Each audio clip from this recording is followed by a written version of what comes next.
Hola. Hola. How are you? I'm good. How you doing? I'm good. A little tired, but that's life. Right. So, Because what's I up, B? feel like I'm giving What's up, man? superstar vibes today. How you feel? I'm good. All right. All right. Guess we just keep trading places and shit. How was you? Felt better today? Nah, I'm actually starting to get. I think I'm starting to get a little worse actually. I just had some food. And I was like, this is like the blandest shit ever. Nope, started to lose my taste buds. Can't taste shit. Really? hmm That's no bueno. Yeah, it's very Hello, no, Roz, and no, everyone else who's joining us. First class boxing. It's showtime. Absolutely. Everybody, y'all got y'all libations? You need libations. Libations right there. Huh? I got my libations. And I'm ready for the foolishness. The foolishness that is the topic tonight. The foolishness that is the topic tonight. Well. Here we go, and thank you guys for joining us on another Wednesday evening. We know that you can be anywhere in the world, but you guys continue to tune in to the show. I'm your man, Steele. Those are my two lovely hosts, Ebony, aka Miss Hot Topic, and Brian, aka the Green Eyed Genie, aka B Rabbit. And we do not own the rights to any music that we play on the station, although we don't really ever get to know music except for this intro, but we don't own the rights to it. I want y'all to know. And also, keep in mind the views and opinions of the people on the show are just ours alone. You don't have to agree, and it's cool, but it's our opinion. So just putting that out there, you know what I'm saying? Because I'm saying, so you know what I'm saying, it's our opinion. So I mean, if you on the show, you gotta deal with the shit. So also we wanna and you're more than welcome to put your opinions in the comments. We read the comments. More than welcome, and understand something. Everyone, it's always good to get a fresh perspective and a fresh viewpoints on other people's opinions and how they view things. I mean, that's what makes the world go round. That's what makes all of us tick, and that's what makes us all individuals in our own rights and stuff like that. So just keep that in mind. Always, respect the show, respect the hosts, and we want to keep it real breezy around this motherfucker. Real breezy, as the song will allude to. Like, we like to keep it real breezy and shit. You know what I'm saying? Like real the chill, song we don't own the rights to. That's right. The song we don't own the rights to, none of this shit. You own the rights to this.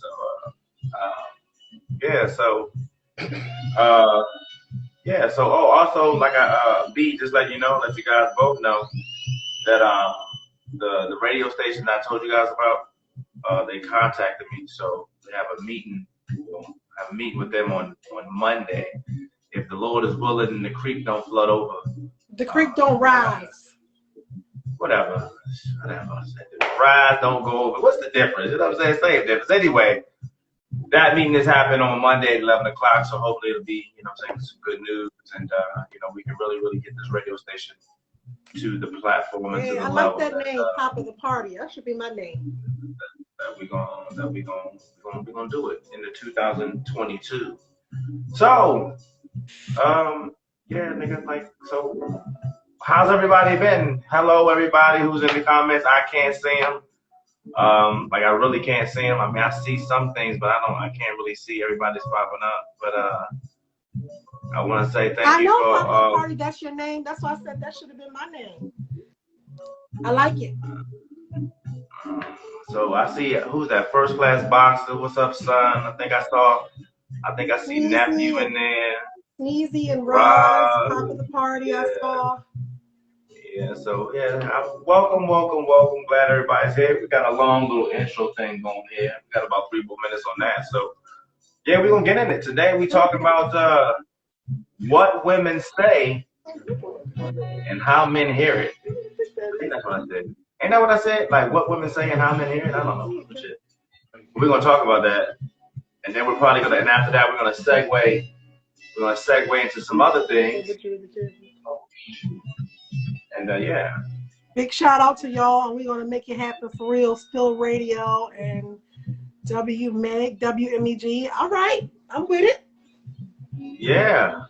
So I'm kind of excited about that. Yeah, there they go right there. So yeah, see they checking out the show. They checking out the show. Y'all be on y'all. Well, yeah, they checking out the show. So yeah, so we I gotta gotta go in and have a meeting on Monday. So you know what I'm saying. But there they go right there. That's yeah.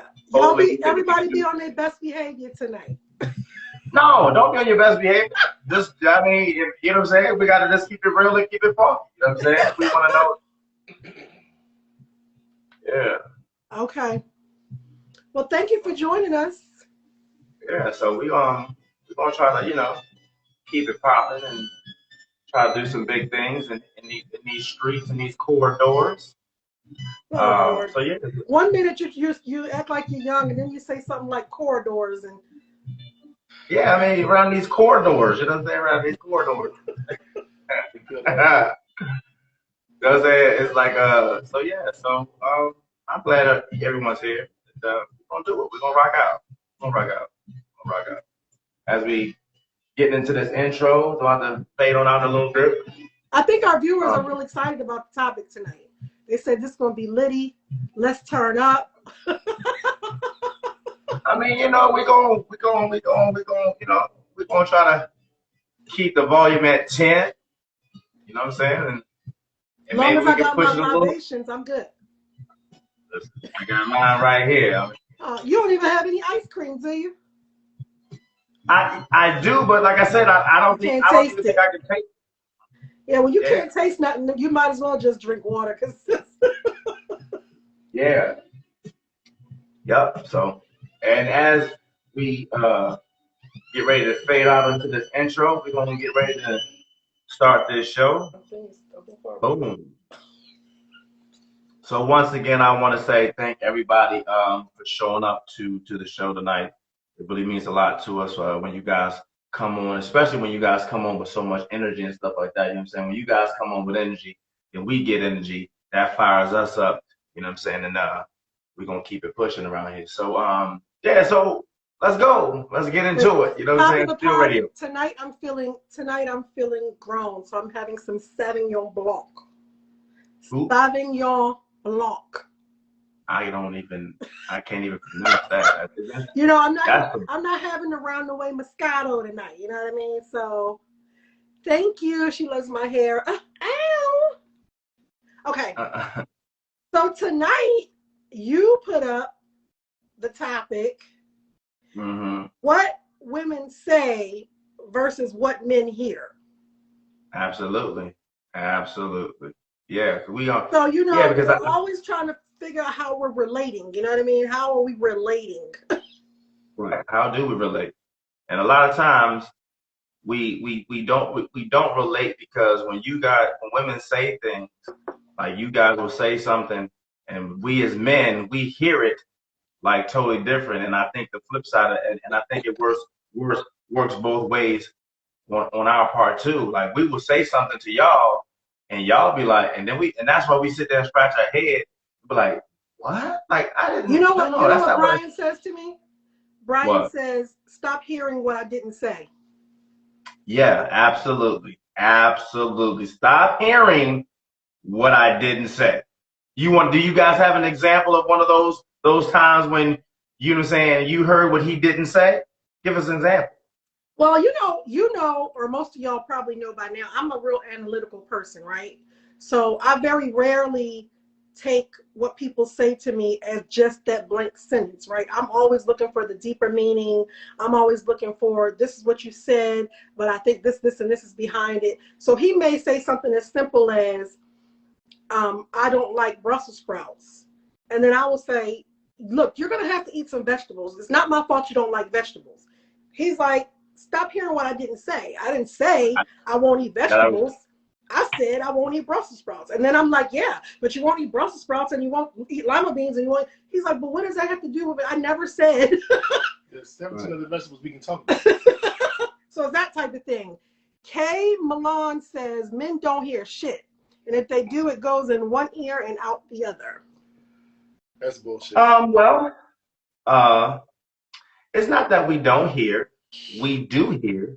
But again, I think a lot of times we just like we as men, we interpret things differently from we just interpret things differently from what women say. You know, so that's the biggest thing.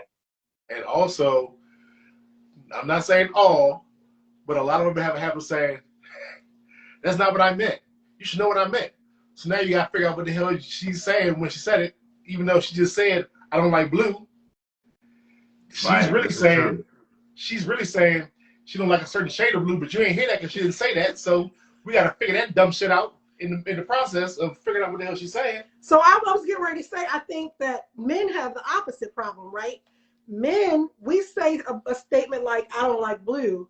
And what we want y'all to do is analyze it a little bit, dig deeper. You know me, so get, the context clues. Y'all are very literal. Why? Most men are very literal, right? And so I think it's the opposite problem with y'all. We don't want to have to literally say, it's like if I say, Brian, I really want us to have more fun. I feel like I should just be able to say a blanket, I want to have more fun, and you should start coming up with ideas for how we can have fun. His response is, well, what do you want to do?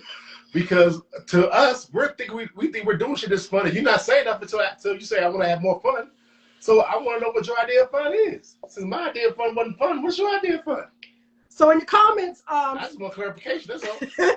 In the comments, someone said that if they don't understand what someone is saying to them, their go-to is just to say, huh.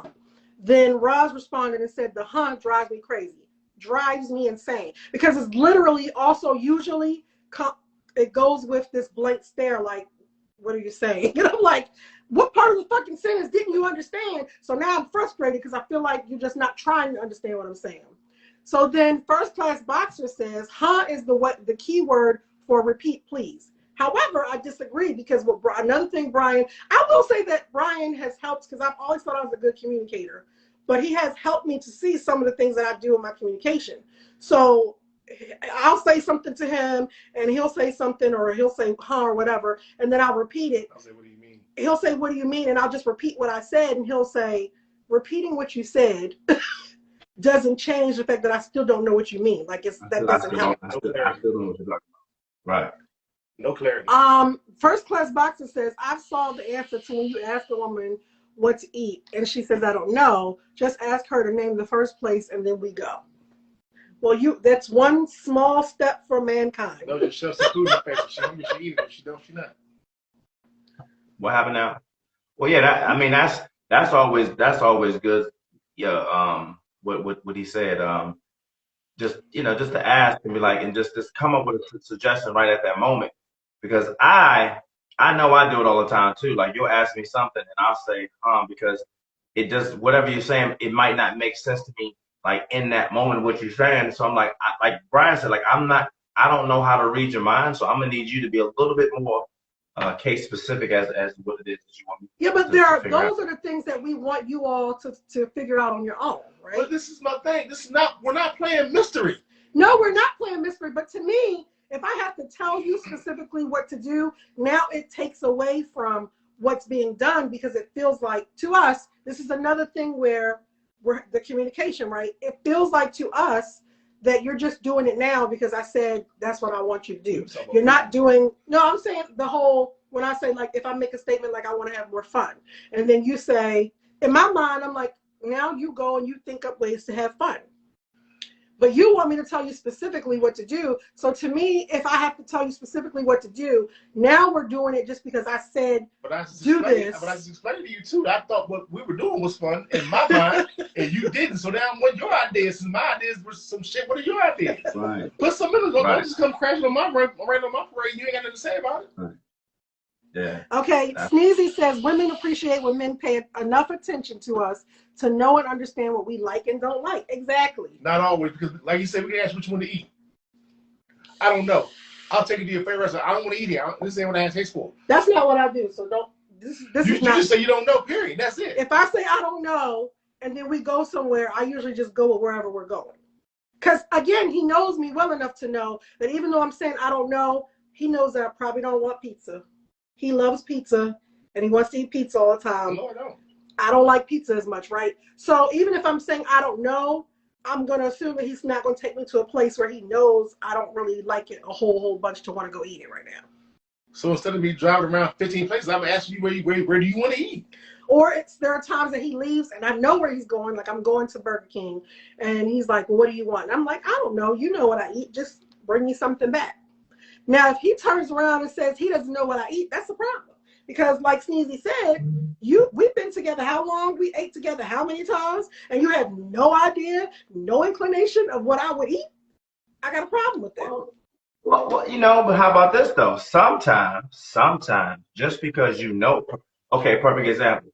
Just because you know a person and you know their tendencies, and you have a general idea of what it is that they like to eat, it doesn't necessarily mean that on that particular day that, okay, if I go to McDonald's, right, it doesn't mean that on that day you're going to want the exact same thing that you always get. You know what I'm saying? You normally could get a quarter pounder with cheese. I get you a quarter pounder with cheese, French fries, you know what I'm saying, and a Sprite.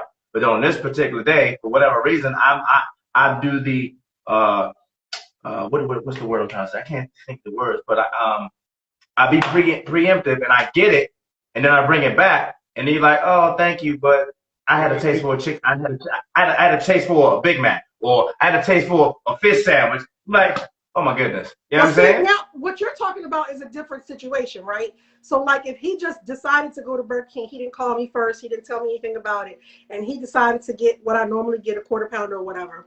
Because in my mind, it was a nice gesture. He thought about me. I would never say to him, I ain't really have a taste for a quarter pounder. I would just say, oh, babe, thank you. I really appreciate it. But that's you. But I'm talking about when we already both know where you're going and you say, well, what do you want? And I say, I don't know. Here's what I do know. If I know that I normally get a quarter pounder and I tell him, I don't know what I want, just get something, I'm going to say, I don't know what I want, but I don't want a quarter pounder.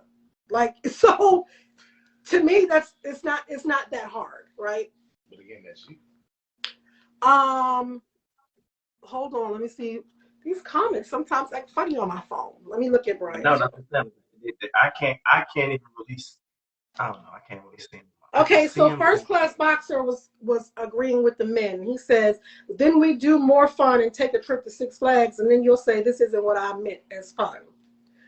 Ross says, this plays on the last show also, communication and taking time to get to know someone. If you genuinely know someone, you know what they like for fun and food. Also, what I didn't say on the last show, whenever I talk about communication, part of communication is listening. It's not just talking, it's listening. Taking in what someone's saying to you. It ain't just talking all the damn time. Everybody's always talking. This is true. This is true. So First Class Boxer says, so when y'all say, I don't know, that leaves blank communication. So women can't be mad if we as men don't know what your taste buds have a taste for. They will be. True. I agree. Here's the thing. If I tell you I don't know, unless you just bring something that you know you have never seen me eat, right? And I can only speak for myself, right? So I'm pretty much a creature of habit, right? Because I'm a foodie, so I like food, good food. So even when I go to restaurants, I don't generally deviate too much from what I already know to be good at that restaurant. So if we've been to and where we live, we done been to every restaurant and fast food place here together. So if we go somewhere and you know that these are the three things that you've only ever seen me order, and then you bring me back something else, I'll be like, why did you buy me this? I never said I ate like what? So that to me is like, now you're just picking buying anything. Okay. So what are some of the so women now, what are some of the I guess some of the deeper questions that you guys would probably have, or that you always wanted to ask a man, and let's get our opinions, and then we'll do the same thing to you, and then we can kind of like narrow down the contrast of when you say certain things, this is what we're thinking, and then we can kind of like play off that in the spin that off. You know what I'm saying? I hope did I explain that right? I mean, I understood the question because you and I had kind of like a preemptive conversation about this topic. Right. So basically, okay, so let me give a deeper situation. All right, give it deep. Get deep. A deeper situation might be if I said to my husband, I feel like you're not attracted to me anymore. Right? Okay. And then I say, the reason that I feel like you're not attracted to me anymore is because, like, when I'm naked and I'll walk by, you don't even, it's like, well, she's naked again. It's not a big deal to you. Now, and this is a real life conversation that me and Brian have had. His response was, I mean, well, I saw you. You didn't see that I looked at you, but I looked at you. But he also said, but you're naked all the time. Right. So, okay. And so people who know me know that I get dressed for these lives. Like, if I'm home for any particular reason, it is not unusual for me to be walking around butt naked, sweeping the kitchen floor butt naked. Like, it's just. Like, come on, man. Are you kidding me right now? Like, you don't put the grandma robe on or none of that. You just out there free balling it. Yep. Well, because she didn't see me serious issue. So literally, it is not unusual, and that is true. It is literally not unusual for me to just be walking around the house naked. My son would be like, "Ma," but like no one's shocked, And really, I've raised my kids to where even if they're not butt naked, there's no problem with him just walking around in his drawers. And my daughter's walking around, you know what I mean, with her bra and panties. Like, it's like I just raised them in a way that, like, you don't have to be ashamed of your body. It's no big deal. Now, of course, when Brian first moved here, they weren't as comfortable with it. But, he's been here now. So it's like, he my dad. Like, you know what I mean? And so it's not a thing. Even like my aunt will call and my daughter will get on the camera and they'll be like, put some clothes on. And my daughter be looking like, right. Why? Like, you need to put clothes on. You ought to be white. Listen, y'all better put a sign on the door. Definitely knock before entering to this house because you might walk in and you ain't no telling what who knows me knows that, like, don't stop by my house unexpected because I'm probably going to be naked, right? Like, my friends will call me ahead of time and be like, bitch, put some clothes on. I'm on my way over or whatever. You know what I mean? Anyone, and I always say, like, if you're my real friend, you've seen me naked. Like, it's just what it is. So his response to me was, well, because I think it was a situation that came up and someone had asked, like, if you wanted to be sexy with your husband or whatever, and he came home from work, what would you do what would he do if you were just laying in bed naked waiting for him to come in the door? His response was, I mean, well, I wouldn't do anything different because you're always naked. So I would not assume that just because you laid across the bed naked, that means you want to have sex. Right. This is true. And I was like, what? Like, what do you? So in my mind, like, if you really are attracted to me and you want me and stuff like that, it doesn't matter how often you see me naked. Every time you should want to pounce on me, right? and even that right there that's another like misconception that I think women have, because when women are with their significant other, women tend to think that if a man is around you or if a man hasn't seen you in a long period of time or just whatever, sometimes women will assume that like if you haven't seen your significant other in a long time, it's like, well, why aren't you touching me? Why aren't you all over me? Or women sometimes don't understand that, like, sometimes a man just, I don't know, like, maybe not want to have sex. Or women don't understand, like, how can you go 2 and 3 weeks or whatever and not want to have sex with me or whatever? What you doing? You got to be doing something because you ain't doing it with me. And why do women always assume that shit? Why? Because, again, you're laying next to me naked every night, or you're like, when I come out the shower, I'm just saying these are the reasons why. When I come out the shower, smelling all delicious, right? Okay. Here I am, glistening, butt naked. Glistening, all right. You're supposed to, like, because I still have that same response to Brian. If Brian walks in front of me naked, I'd be like, oh boy. Or if he get in the bed, I'd be like, we're going to start this live. Wait. That is not true. Or if he get in the bed, I'll be like, "Oh, you smell good." Like, you know what I mean? Like, what does that? That means I smell good. That's all that means to so me. once again, this is another communication barrier, right? Communication, right? Because in my mind, when I'm rubbing on his chest, oh, boy, you smell good. Like, that's an inclination to you that you should be like, oh yeah, she trying to do something. But in his mind, he just like, You do it all the time. No, it's not. It's not inclination to me. that I want to have sex all the time. Like, I don't understand. then this is my thing. If that's the thing, then why don't you be proactive and do something about it? Why is it always us? Let me Y'all want to pounce on us? Let me read some of these comments. Read some comments, yeah. We soulmates. Me and Sneezy are soulmates because they don't wear clothes at her house either. Miss Crownlock's wifey said, right, at least rub my booty if you see me naked. Then she said, stress will shut the dick down. Yep. Ross says, Ross says, I don't like the nude all the time because when I see naked, I want to get it in. If he was always naked, I will get immune to it and it won't excite me anymore. I'm not. I want to get it in every time he's naked. Like, I don't. Right. So what I'm saying, what I was trying to allude to though, but like sometimes what women don't understand is that just because you may walk in your situation, just because you walk around naked all the time, especially like you said, you could be in the kitchen mopping, sweeping, and you're naked. So if you go in the shower and you come out smelling all delicious and stuff, like you said, or what have you, to most men, just because you get out the shower, it doesn't necessarily mean it's go time. Like, I don't know that it's a go time. I mean, if it is go time, you gotta like give me a second. Drop a signal or do something. Okay, first of all, if we're in a here's the thing: if we're in a relationship, if we're fucking on a regular basis, if we're married, I should not ever have to drop a signal like I'm yours and you're mine. Like, what are we saying? Like they just said, if something in your mind, it's not that. That is not everybody's first time. It's not always sex. If you got stress going on at work, stress going on in other places, your first time, I'm trying to get it in. That's going.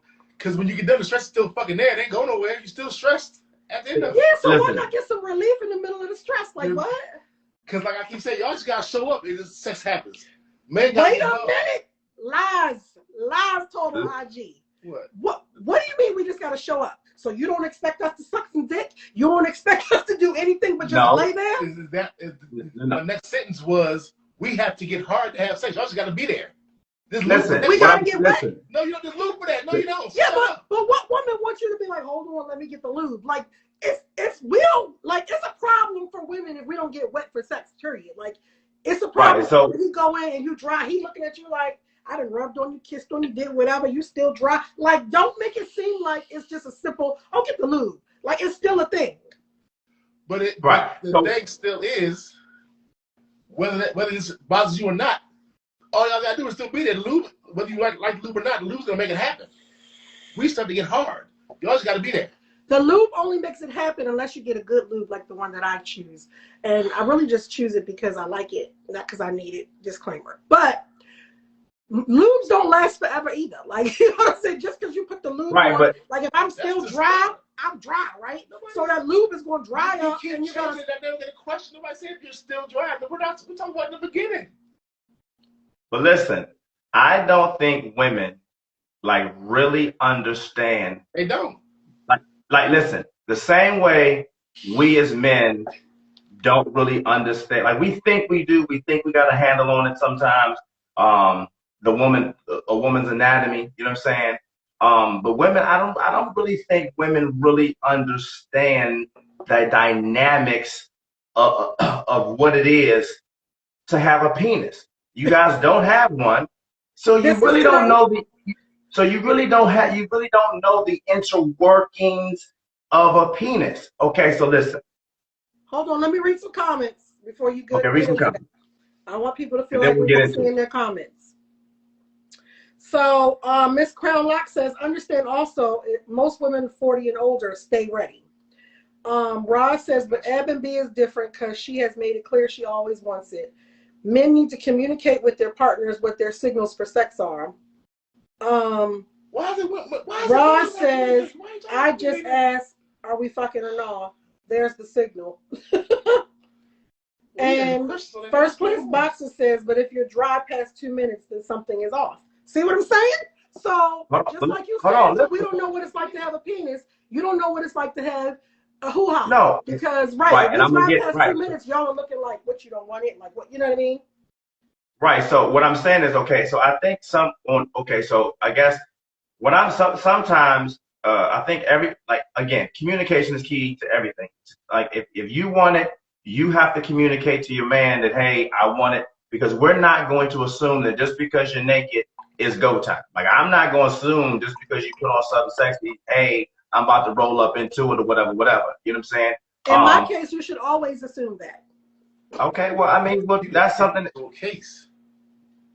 That's something that you and Brian got to talk about. That you can say y'all got to figure that part on the communication part out. You know what I'm saying? But what I was trying to say that what women don't understand is that there's a lot that goes into a man having sex. Okay, it's not. I know it looks easy, ladies, and you guys think that you're supposed to just drop your drawers, and you know what I'm saying? Or if a nigga ain't seen you in a while, y'all think that boom, pants come down, bow, and the magic happens. But let me tell you something.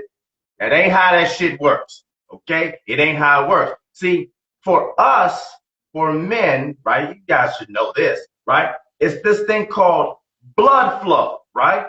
Blood flow has to go to the penis.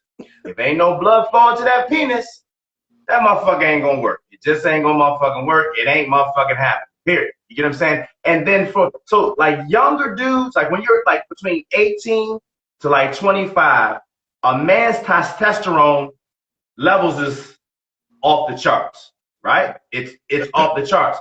But as we start to creep and get a little older, shit, listen, shit sometimes down there just don't really work the same way it used to work when you was younger. So it's like God played this like this little funny little game. Like when we're young, like when you young, you know what I'm saying? You can fuck all day, you can just get it in because you're young, because your testosterone levels are high.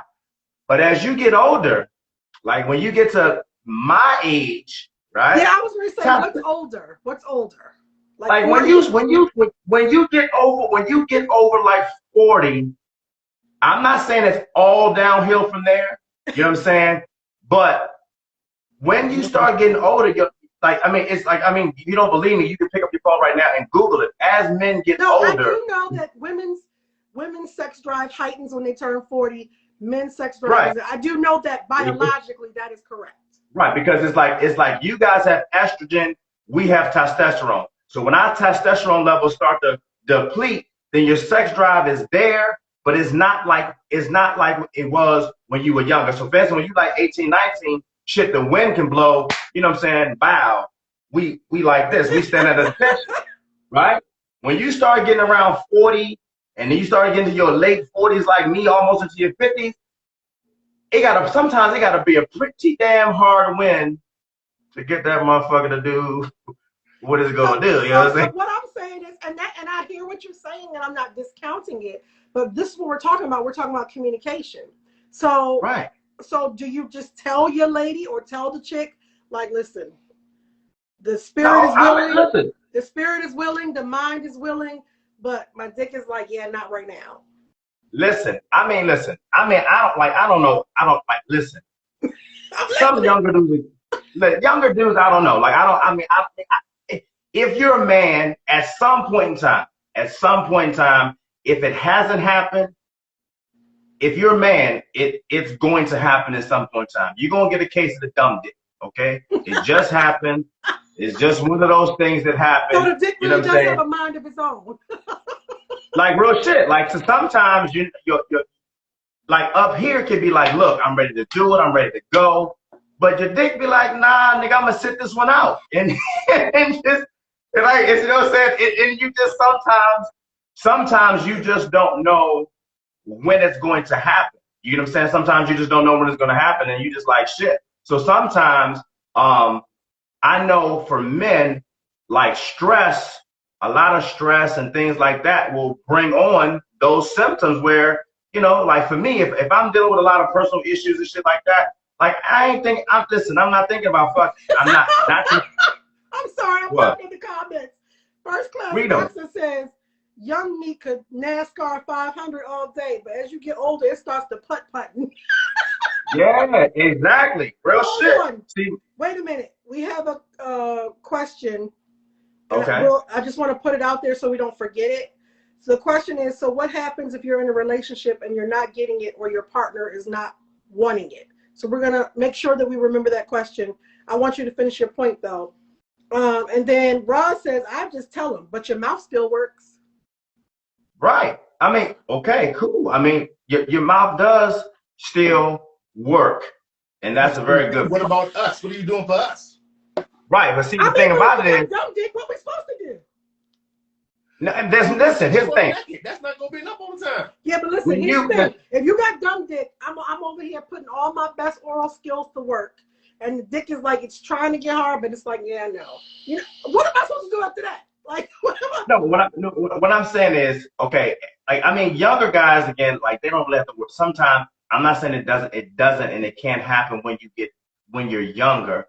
But again, I know older men, you know, as you start climbing that mountain peak, sometimes you just don't peak, you know what I'm saying? And, you know, you just have to learn how to talk to your woman. So sometimes, you know, it's not that we don't want you. It ain't like we don't want to have sex. Sometimes, like, you really just can't do it. You just can't. And your dick's not working.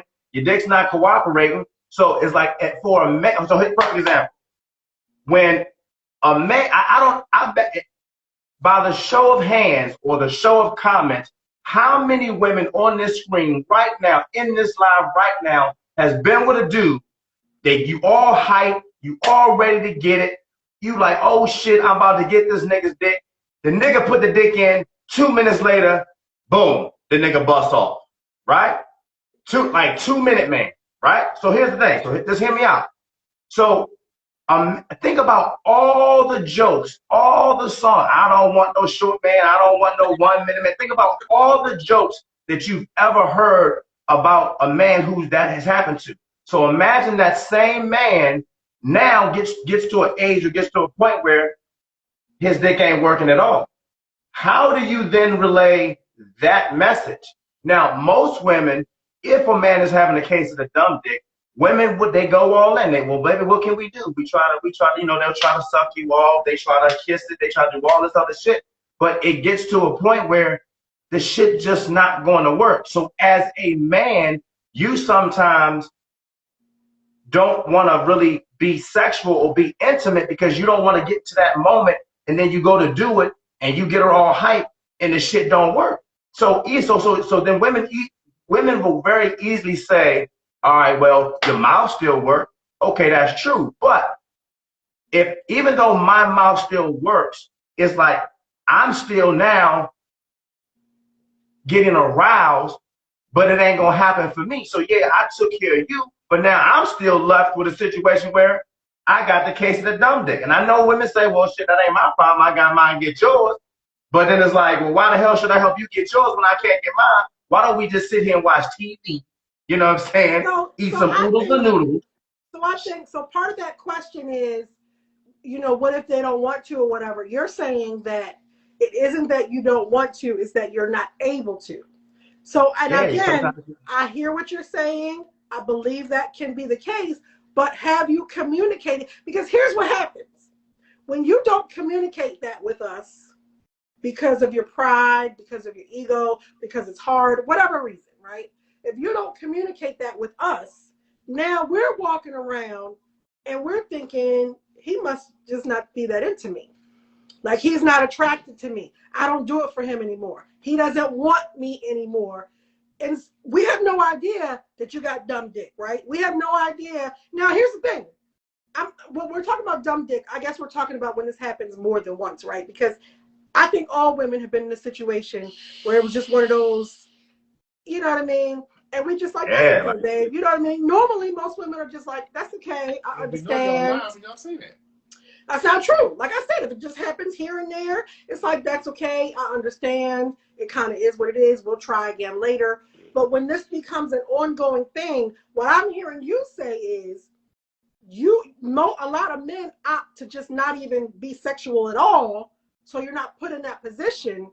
And what it Sometimes. leaves us to believe is that, oh, he just don't want to have sex with me. Or like you said earlier, he must be fucking somebody else. Because in our minds, we can't fathom why we be laying next to this man all the time and he's not acting like he's interested in having sex with us at all. Because you've not communicated, I'm having an issue.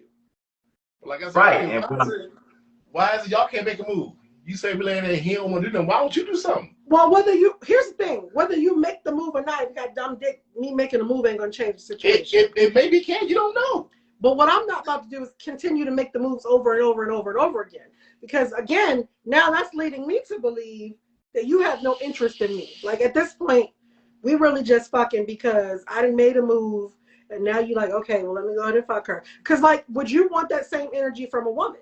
If every time you came or tried to initiate something, she just kind of gave you the attitude like, all right, well, I guess we fucking. Like nobody wants Who that. said that? But you just changed the whole dynamic of what you were saying. Stop doing that. Stop it.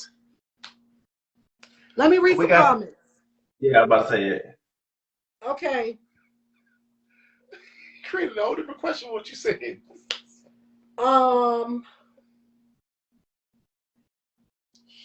Pretty Driven says pay a bill. So paying a bill makes your pussy wet. Like that was just as good as a fuck if you just pay a bill for Pretty Driven. Well, listen, I live with this man. He pays bills all the time. That ain't gonna do it for me. Rod says so no one gets anything. And then I mean, sometimes. First Class Boxer says, nah, you or I gotta leave after that. This is my other question. Yes. Then Rod says you should still want to please your partner. Same if she is on her cycle but still gives you oral. That's not for me necessarily. Who said we don't want to please y'all? Nobody But said that. But what we're saying is if you just decide I've been having dumb dick pretty often, I'm not even going to the sexual territory for a while, then that means you're deciding I don't want to please my partner. That means you're deciding they may have sexual needs or whatever that I don't feel like I can fulfill, so I'm gonna just not even go in that. That's what that means. It means you no longer care to please your partner. You may be like, damn, I wish I could fuck the shit out of her. But what you're giving is what it comes across to us as what we're feeling and what we're seeing is that he just don't give a fuck. Like, you know what I mean? He either just don't give a fuck, he's not attracted to me, he's fucking somebody else.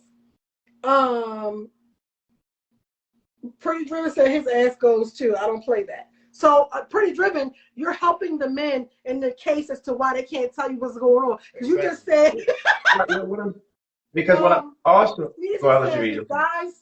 With guys is the case of a dumb dick on a partner. But she's asking when it comes to guys and dumb dick, is it on a partner by partner basis, or does it just become a time when you just got dumb dick? It don't matter who it is.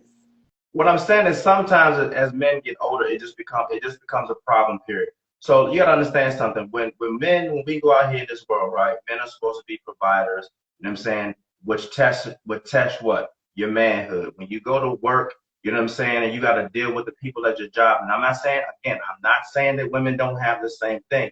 But as a man, you know what I'm saying, it's just what it is. It's manhood, right? So when you go on your job, you gotta deal with people at your job that's constantly testing your manhood. You're out in the world just dealing with people that deals with your manhood. When you're trying to figure out how you're gonna pay your bills, how you're gonna take care of your family and things like that, that's your manhood. So when you get to a certain age and your actual manhood is not working, that can be a very embarrassing thing. So for me, when it first started happening, shit, did I just say that out loud? Shit. Hold on, time out. We're going to go to a commercial break. Somebody read some comments. Let me read some more comments. You read there. Okay, read some comments. Locke says, that's where communication is so key. You have to communicate your good and bad. Also, sometimes we have to learn that intimacy is not sex and find ways to satisfy each other without penetration or oral stimulation. Someone says, yes, intimacy isn't always about sex, but most men don't understand intimacy, unfortunately, and some women don't either. I love to have my feet rubbed while I'm watching TV. Give it to me. That's almost as good as sex. Right. And he needs to go to the doctor. Don't leave me with that BS. Just like a woman to go to the doctor, she never has a drive, and her husband always has a drive. Right. So, right. How many times you think women, especially after childbirth and things like that, or I've heard that like women when they hit menopause, a lot of women their sex drive decreases. The first thing, if a man is not having that problem, he like, you need to go to the doctor. We need to figure out what's wrong. So why don't men do the same thing? Again, we as men, I'm not here to make excuses, but I'm just saying sometimes as men, when first of all, you have to, what's the old saying say? You have to realize that you have a problem before you go get checked about to see if there's a problem. You know what I'm saying? Because sometimes you don't mentally even want to accept the fact that this whole situation is going on. Like you just don't want to do that shit. You know what I'm saying? So as I was saying, when the shit started happening to me, when it started happening to me, I didn't understand what was going on. I was confused. I just know that I was waking up in the morning and my manhood, he wasn't manhooding for me. You know what I'm saying? I'm like, yo, like you was waking up and he was still asleep. Yeah, I'm like, you know what I'm saying? Like, nigga, what's good, player? You know what I'm saying? Because there's been many times. So it is true that men wake up every morning with a hard wood. Well, most of the time. Until you're having an issue is what I'm saying. But that's a normal thing. Most of the time, I'm not saying it's going to happen every single. I'm not going to say it happens every single day. But oftentimes enough, you should be waking up with some kind of situation going on down there. Something should be going on. Or even if it's not in the morning, at some point in time during the day, your man should be like, he should be trying to like stretch, adjusting. He should be doing something down there. So if you start to notice like for days on end that, you know what I'm saying, he ain't stretching, you know what I'm saying? It's a good time to go to the doctor and be like, look, doc, this nigga ain't stretching. You know what I'm saying? Or if you go into like an intimate situation, you know what I'm saying, and you know whatever's going on, and he ain't stretching, yeah, it's time to seek professional help. You know what I'm saying? You got to get that professional help in there. You know? In your case, you went to the doctor. Yeah, in my case, when the shit started happening to me, because you know, if you know me, I'm still nigga. You know what I'm saying? I'm manly out here in these streets. You know what I'm saying? These corridors. You know what I'm saying? So like when my situation wasn't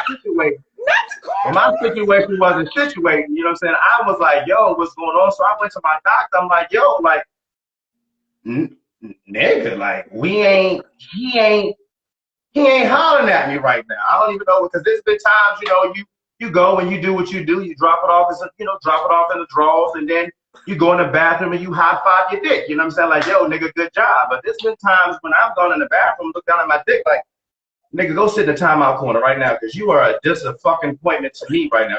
Just get out my face. I don't even want to talk to you right now. You know what I'm saying? Just get the fuck over. You know what I'm saying? And it was one of those situations. It was very hard for me to understand. And then so I talked to my doctor. I'm like, look, we're having a situation. We got an issue. I'm gonna need you to run me something. He was like, okay, so well, we're gonna try a couple things. There's a couple pills on the market that we can try, and then you gotta find out what pills work best for you. And then you know what I'm saying, and we gonna work it out. I'm like, well, shit, nigga, what you got? Let me read this comment because I'm struggling with this one. I'm dead ass. First question says, because what do I look like coming home to tell a woman I had to go get my Johnson checked? First thing y'all think is what we got and who we messing with. Mm-hmm. What? That's not true. It is. Sometimes. You haven't been who you haven't been. So Ron says that's not a woman, first class boxer. Your woman. Right. Because I don't think that's all womankind. Like, I would not assume that if my husband said, I went to the doctor today to get my dick checked out, my first thought would not be, what the fuck you got? Who you like? That's just not me. So let's just say the women that you have dealt with. So he says, a lot of women out there. So Ron says your lady should understand and you should be able to talk to her. If not, then y'all have other things to iron out instead of just sex. And I totally agree. True that. True. Yeah, like that doesn't make, you know, especially if we've had situations where like you couldn't rise to the occasion, or we ain't had sex in 3 weeks and you acting like it's all good, and I'm laying next to you like, Yeah. what am I just, I shower, like what the fuck? Like, maybe, I you mean, know what I mean? again, But then it just leaves women in a place where now we have to create our own narratives because you're not talking to us. You're not telling us what's going on for whatever reason. I don't, pride. Right. And I get it. Nope. Like, it's just like as a woman, I can't imagine having to have a conversation with my husband to say, I don't know, my pussy just not getting wet. Like, I just don't know what that would feel like. But I imagine, and Brian, listen, Brian can tell you that, like, that's something that I personally worry about all the time, because I'm just one of those type of people that I really never have a problem initially getting wet. But if in the middle of sex, I let my thoughts drift off to anything other than what's happening, my pussy will dry up like the Sahara. I mean, it And happens so for men there have too. been times that I've said to Brian, did I feel dry? Was I dry to you? And he's always like, why are you saying that? You're not dry. Like, but in my mind, it's like always something that, like, I never want to have to deal with. So I'm not saying that it's not embarrassing. I'm not saying that it will be a pleasant conversation per se. But at the same time, what I don't want to do is just ignore it and have him just thinking, well, I'm just dry because I don't want to fuck him. Like that, like, so why do men think that we just want to just not say anything and have her come up with her own narrative? Now you fucking with her. Yeah, well, I get it, but like again, And now you fucking with her self-esteem, or if it's, I'm not really an insecure type of woman. So honest to God, one of my first thoughts is never, he must be fucking somebody else. But I understand that women may say, well, if he ain't fucking me, he gotta be fucking somebody. Because that's also a thing that we've been taught our whole lives, right? We've been taught our whole lives, what you won't do for a man, another woman will. So that's, I think, another reason why one of our first thoughts is, well, if we ain't fucking, like, we know that most men like to have sex, right? So when you got in-house pussy, or you got a woman that's like, what you doing tonight, throwing the pussy at you, and you're acting like, I'm good, the first thing we thinking is either it's me, it's a problem with me, or he fucking somebody else. So why are y'all okay with us just creating our own narratives? Nobody said it was okay with it. The other thing is, if we tell you that that's the issue and you still come back saying, well, you're not attracted to me, I just told you what the fucking issue is. Now I got to deal with my issue and your issue, which is more personal, which means ain't shit else will be happening even more so. So sometimes you got to just suck it up and just deal with what's going on. It ain't always about you. Agreed. But here's the thing, just like men, most men, when it comes to their woman, they want to fix shit, right? I think women are the same way. So once you tell me that this is a struggle you're having, this is something you notice and this is an issue, now I'm like, okay, what are we going to do about it? Because we can't just both be like, well, okay, that's just what your dick is doing right now. What are we going to do about it? So that becomes the next issue. What are we going to do about it? You can't be like, this can be the issue for right now, because otherwise it seems like you don't give a damn about our situation. It's like, but you seem like you just trying to get yours. That's the way it comes across sometimes. So this whole, what are we gonna do about it? First of all, we know ain't no we. Let's stop that lie. And this other lie about every woman over 40 is ready. That's a bold-faced fucking lie. As a man's devil, what happened now? that's a bold-faced fucking lie. No, again, everything we're saying doesn't apply to every woman or every man. Yeah. Because there are plenty of men over 40 who are not experiencing this problem. And I don't know, maybe they never do. I don't fucking know, because I ain't really had sex with like an old ass dude before. But nothing that we're saying applies to every woman and every man. So if we need to put that disclaimer out there, then let's just go ahead and put that out there. Yeah, I'm not saying Not all saying women every over man, 40 have a high sex drive. I definitely know, women that are like content with like, yeah, we ain't fucking, but we love each other, we good. And I'm looking at them like, bitch, what? Like, you know what I'm saying? So everybody's different. We're just talking about our experiences, I guess, at this point, or what we have experienced up to this point. Right. I just, I always like to speak from my experiences because, it's. So it in was your a- it was a real- experiences, since you've admitted that you've had this struggle, Yeah, it was a real thing for me. do you communicate that with the woman or the women? Do you communicate that with them, or how have you chosen to handle it? I mean, nah. I mean, because again, I'm, although I might get on the show and I will disclose some very, very personal things. about myself in a forum like this, but most of the time, like in a situation like that, like I won't just tell people I won't tell a person my personal business. Like that's my struggle. That's for me to know. Because at the end of the day, sometimes, as a man, you want to, again, when that happens for me, when that was happening for me, it was a struggle because I was like, damn, my shit don't work, and what the fuck I'm gonna do, and that type of thing. And every man wants to be able to go in the bedroom and feel like he's putting it down. You know what I'm saying? Like he's doing a good job. And you sometimes don't want the person that you're with to know, well, shit, I had to go and take this pill to even get this, even to get this situation off, because it's like, that's a lot. And then when you do it, it's a lot. When you start the cycle of taking pills and things like that, it's not as easy as, okay, go in the room, because women's is like, it's not as easy as, okay, go in the room, take that pill, boom, let's go. It still don't work that way, because each pill does something different. Each pill is a different milligram. Each pill has a timetable on it when you're using it. So and then as a man, then you gotta try to figure out which one actually works best for you, and then it's a time window. Trust me, it's a lot. It's a whole lot. It's a lot of time and that goes into just popping a motherfucking pill. I can tell you that right now. It's not as easy as you think it. I'll tell you that. It ain't. Miss Crown Lock says, but if we're having sex together, that's our struggle, not just yours. And I agree. Like, why do you assume that this is your issue and we don't care about it? Like, it's going to affect both of us. It's affecting our sex life. It's affecting our intimacy. It's now our issue. It's now something that we both need to figure out. How can we work this out? What can we do? You know what I mean? And so I think, again, I get it. It's a whole ego thing. I get it. That it's a man thing. It's a man thing. Well, I'm going to tell you this. If that's the struggle going on, you sit around saying your mouth still works. That ain't fucking helping shit.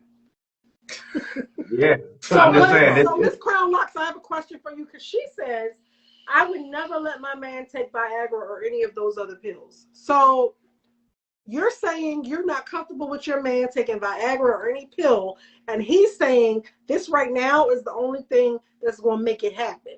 So when you say you wouldn't let him take it, what would be your alternative? What are you want him to, is there a tea you know about? Like, give us some information. What does that mean you won't let him take it? Are you just deciding we just not fucking? Like, how does that work? And then, so my question is also this. When you're saying at some point you realize, okay, now I got the dumb dick or whatever, does that mean that it works sometimes, but not all the time? Does it just stop working altogether? What has been your experience? Well, my experience, again, it's a situation where, like, sometimes, again, some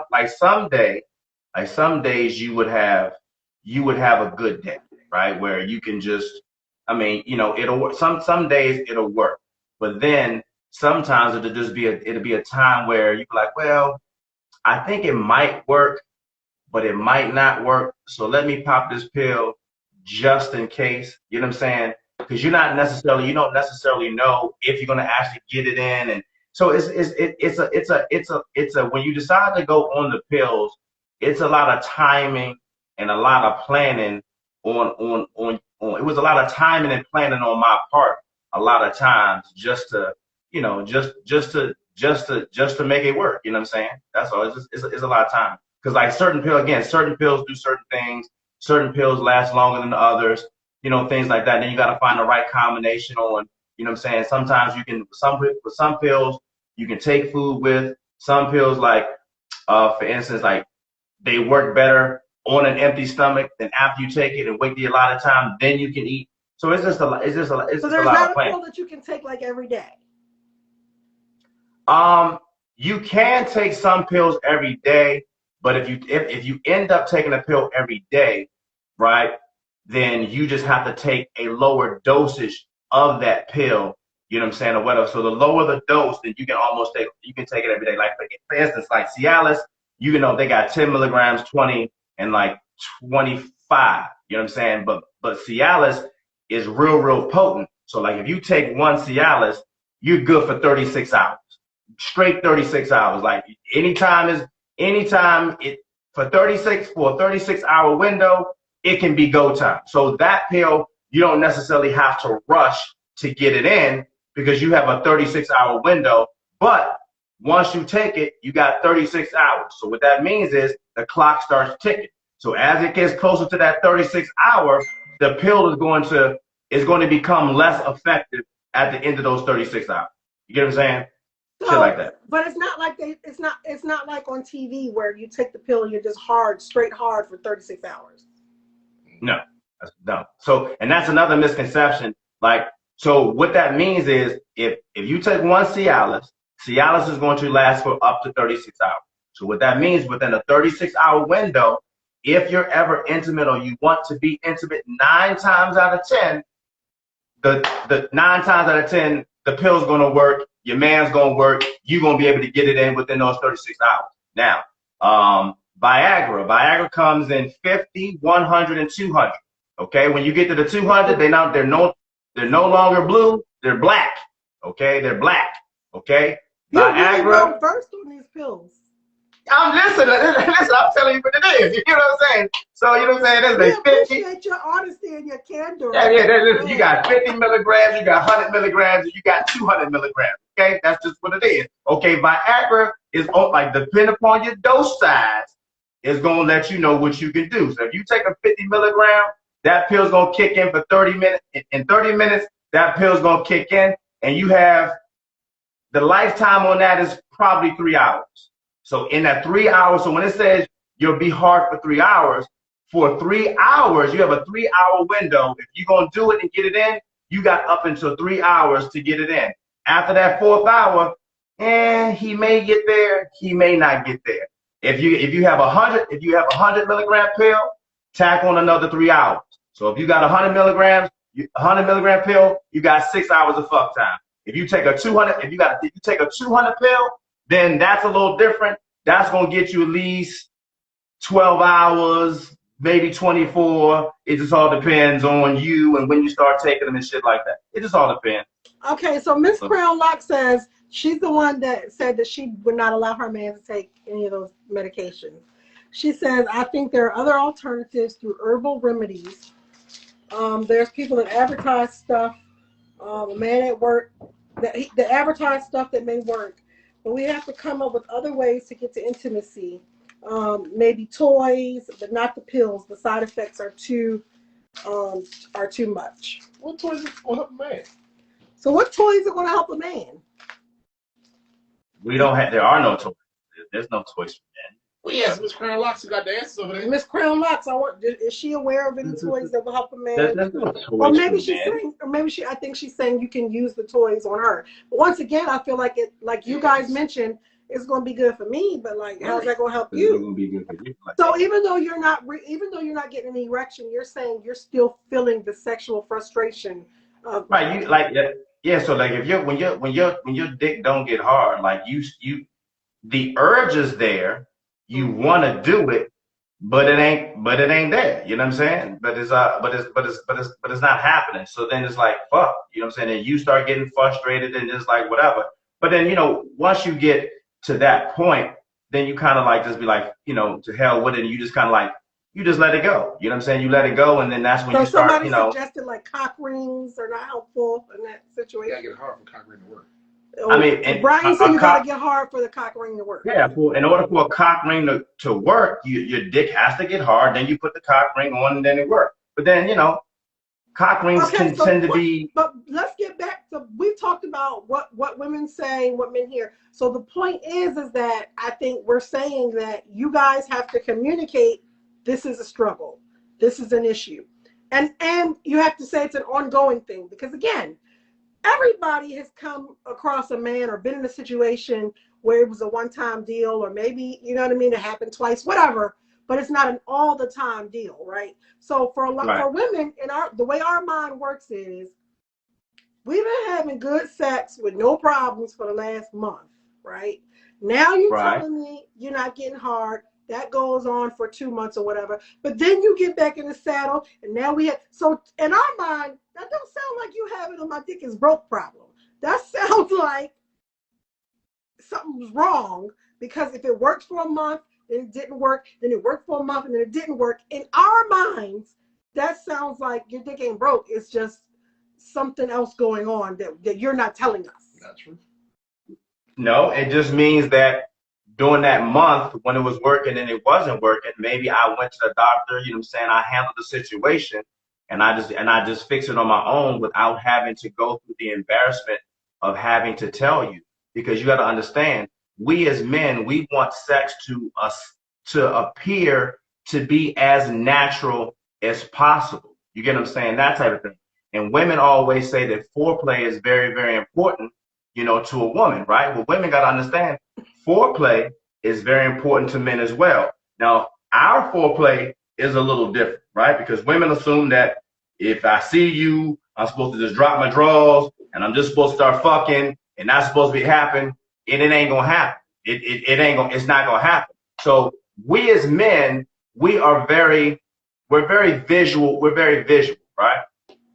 So foreplay for men, right, is different. So you gotta understand something, right? We as men, we are in this social media world where back in the day, if you went to work, you might see a chick that might be talking to you or flirting with you, or just without, or if you out somewhere, you might see someone. But nowadays, you know what I'm saying? You just go to your phone every day, all day long, and you just constantly looking at ass and titties and women twerking and all this other shit or whatever. So foreplay with a man is, women got to understand something, like you as a woman, you have to be constant on your man's mind. If your man is looking at his phone all day and he's looking at Twitter, like you're looking at like TikTok and Instagram and people, you want to what?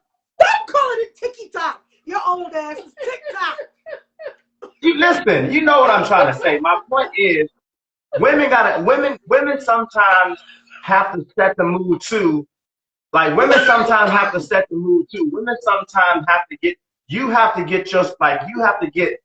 your man focused on you, right? So sometimes women, like, you know what I'm saying, like shit, send your man like a little sexy picture or something like that. You know what I'm saying? Or like if you know your man's about to come home for dinner or something like that, say, babe, check it out. I was reading this recipe magazine or something like that. like, you know what I'm saying, I want to try to cook you something different for dinner, something like that. Like if you had a hard day and you know that your woman's about to prepare a meal or cook something different, you can be like, oh, okay, I see what it is. That's what so she, okay. Or babe, you know, when a man come home, you might say, hey babe, isn't a basketball game on today, or isn't a football game on today? You know, but when you come home, I'm gonna make sure I had a game on for you. Or that shit like that, that's like foreplay to a man. You know what I'm saying? Or you might want to send a, you know, I don't know if it's your thing. You might want to send a little bra and panty picture to your man to get your mind focused on you, as I always focused on other things outside of you. That will right there kind of like because if you send me a little sexy picture or something like that, that's gonna be like, yeah, you might. Are we fucking or not? Because you sending these pictures like this is how you feel this morning, or I don't know, send a text message saying, you know what? Just something to get that man get his mind on you. That's foreplay for us as well. That's all I'm saying. Like that's our foreplay. You know what I mean? Would you agree, Brian? Would you think so? To a degree. Yeah, I mean, that does it for me. I don't know about everybody. But let me ask you one thing. You don't think women have the same, like we're always talking about getting random dick pics and shit like that. Like you don't think that women have the same? No, because like you said, niggas dick, we seen dicks. I don't want no more dick pics. No. What the hell? So for women, okay, so for instance, I'm not saying if you send a woman a dick pic, I'm not saying that it won't do something. It won't do something, especially if it's from her guy. Like if it's from her man, you know what I'm saying? It might do something for her, right? But I think for women, it might be the opposite. I think women are more like they want mental stimulation before the physical stimulation. So like if you say something like, I don't know, something romantic or some shit like that, I think little shit like that throughout the day will tend to probably help a woman get in a mood. Like if you ask about her day, or did you have a good day at work, and like you try to engulf yourself more into what it is that she's doing that day. That's kind of like a little bit foreplay. You got to like kind of like get into her head before you get to the physical part. Then when you get if you get to the mental, then you get to the physical, then I think you be in there, then you be ready to go. You know what I'm saying? But then yeah, that's what I think. That's just my opinion. What you think? Anybody comments? Any comments? I can't read the comments. So you're basically saying that it's my job to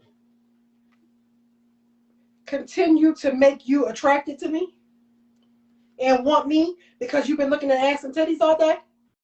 What I'm saying is, yes, if that's your man, what I'm saying is, if that's your man, if you're like, what I'm saying is, hold on. I want you to know, your boy was like, Well, he can have his opinion. He's entitled to his opinion. So what I'm saying is, you're attracted to your woman or whatever, but it's nothing wrong with your woman sending you. No, it's nothing wrong with it, but you just made it seem like it's almost a must if you want your man I'm not saying it's a must. What I'm saying is the same way women want us to give you guys foreplay. What I'm saying is there's different types of foreplay for us as well. We as men, we want to feel like, we're attractive too. We as men want to feel like, we're thought of too. Naked pictures of me making you feel like you're attractive. Because if you sending me a naked picture of yourself, that's letting me know, okay, you're that's something that might be something I want to see. Like that's making me feel like, oh, okay. Yeah, but what I'm saying? So you feeling attractive? Listen, because what I'm saying is, you're saying if you walk around naked, you expect Brian just to whatever, right? Sometimes women just want a man just to perform or whatever. So what I'm saying is, you can set the mood yourself. Like if you what I'm saying is, if you were to, let's just say for whatever reason, if you were to, like, I don't know, send Brian a naked picture of yourself or you in a panty or whatever. Now when you get out that shower smelling all delicious and shit, because he already had that visual of you earlier part of the day while he's at work or whatever, he might be like, now if you get out the shower, he might be like, oh yeah, she sent this picture early. I know she want to fuck. It's go time now. But does that make sense or no? It's the same image that he saw before he left for work. Like But is that right? But does that not make sense? No. Ask Brian, are you agreeing with your man? Yeah. Like you don't like that. But I was naked when you left for work. But right? but the point was, there was no city. You said you walk around naked, was just jump on you. That's not always the case. So you think if I send you a naked picture in the middle of the day, when you get home that night, that makes you feel like 9 times out of 10, that's a signal. That's a bad signal. A picture every day. 9 times out of 10, if throughout the day, if you send your man something, whatever like that, that's letting that nigga know that you are thinking about this nigga in this way. So what is he doing for me to let me know that he actually has an attraction and desire for me?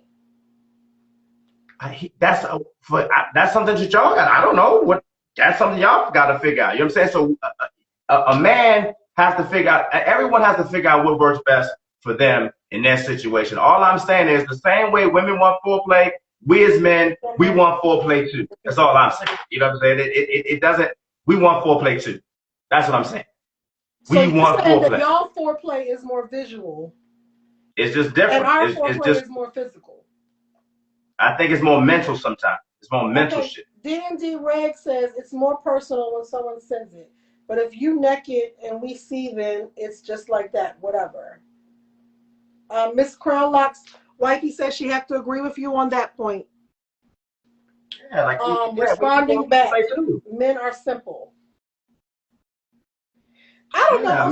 I guess I have to change some of my thinking, because in my mind I'm like, how many different ways you want to see the same titties? Like, because Okay, it's not that but I've then never sent Brian pictures, but in my mind, I'm like, they're the same titties right, that you just, like, how many different pictures of the same titties you want?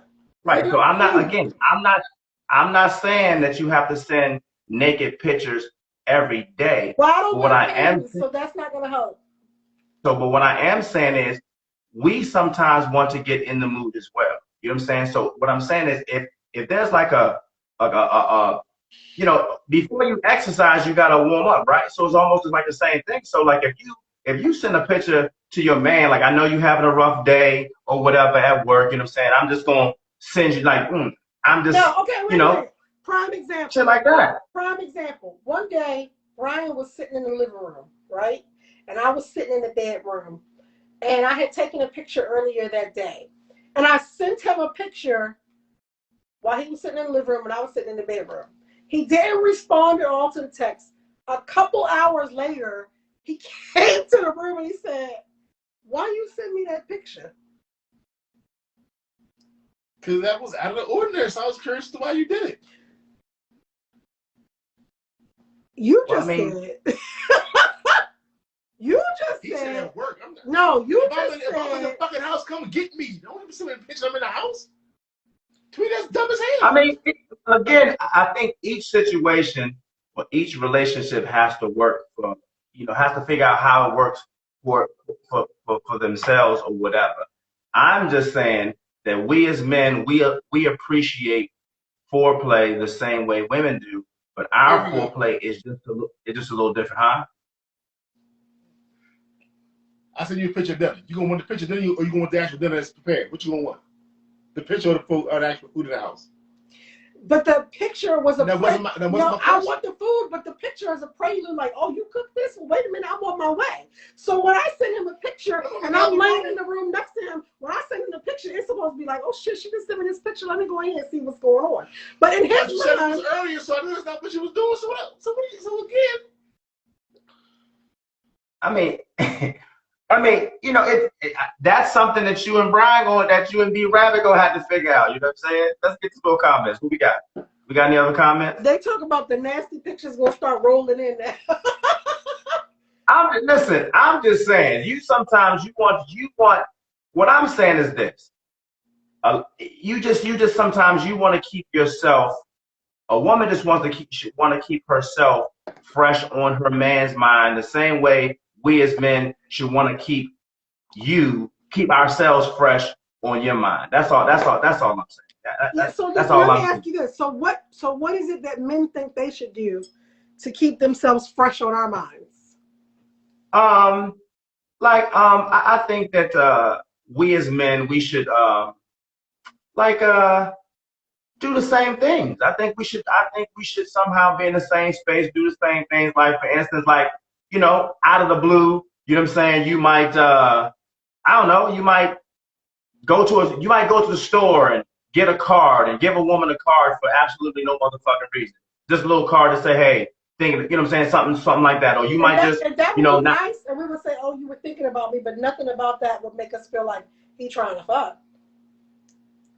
okay, well, maybe he can go get a card and that says thinking about you, and instead of signing his name, draw a picture of the dick. I don't know. Whatever it is, everything is going to be a little bit different for each person. I don't think is one set thing that a man could do, but I think that there are things that we as men could do. Well, that's what I just said. know, I didn't say there was one set thing, but that's why I asked what are some examples of what you're saying that men can do so that we know that we're on your mind. Because again, I think mentally, a woman has to mentally be there before getting physically there sometimes. You know what I'm saying? So I'm thinking like, yeah, you know, I might get a card and draw a picture of my dick in it or something. Who knows? I don't know. but then, Roz, what are you talking about? She's talking about draw a picture of a dick. Yeah, that's what I just said. She don't care about dick pics, so it's like, what's the point of drawing a picture? Or sending you dick pic? Well, first of all, to be clear, we don't care about random dick pics. We never said we don't care about dick pics, period. Most women don't care for random dick pics, right? So we don't want just some dude who said good morning maybe sometimes niggas will send you dick pics. They never even spoke to you. You just open your inbox and it'd be a dick. You'd be like, the fuck?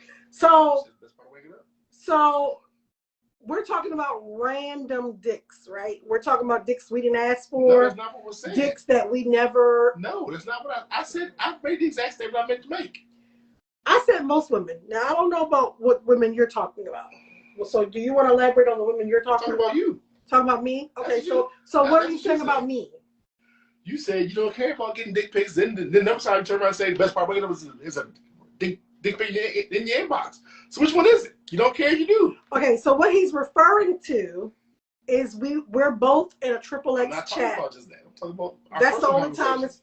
so we're both in a triple X chat, and in the triple X chat and within a poly group that we're in, people send dick pics and stuff like that. So I have made comments about, oh, the best part of waking up is seeing a dick or whatever. First of all, I don't even know why he's bringing this up, because he knows I say a lot of shit to a lot of people because that's what the fuck I'm supposed to do as an admin. No, you don't. That's not part of it. You don't have to say shit. As an admin, to make people feel good, that's just the type of shit I do. No, Like, you don't. I go into the triple X chat, somebody posts a dick, and I notice that nobody, reacted to it or whatever. I just heart the shit. Like, it's just what we do. But he knows that, like, I've never had a shortage of, like, dick pics. Like, for whatever reason, I used to keep a whole album that I used to call my bone collection, because niggas would just send me dick pics, right? So I would just be like, all my girlfriends, I'd be like, I got a bone collection. And I put the little name on it, add it to the bone collection. Then when I got with my girlfriends, I'd be like, girl, look at this dick. Now here's the thing. If you're going to send me a dick pic and you're not my man, it needs to be a spectacular dick, right? You can't send me no regular average Joe 7-8 Whoa. and then be like, oh my God, it's a dick, right? You gotta send me like a spectacular dick. That thing used to be like 11, 12 inches. And I'll be like, shit. You know what I mean? Wait, hold on, time out. Hold on. Wait. Hold on. Wait a minute. So you have a book or inside your phone, you're saying?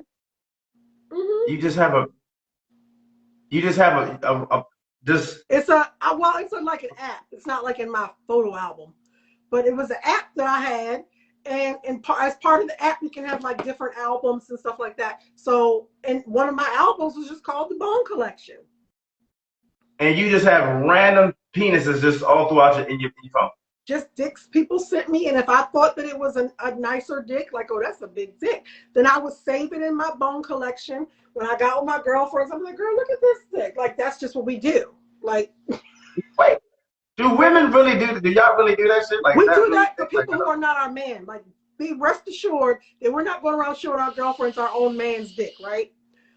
But but if it's just a random dude, or maybe even somebody you might want to fuck one day or whatever, yeah, we'd be like, girl, look at this dick. You see this picture he sent me? That's what we do.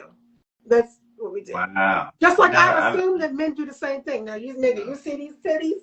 This bitch just sent me these titties. Like, I just assume that's what men do. But what y'all do is y'all business. I'm just saying that.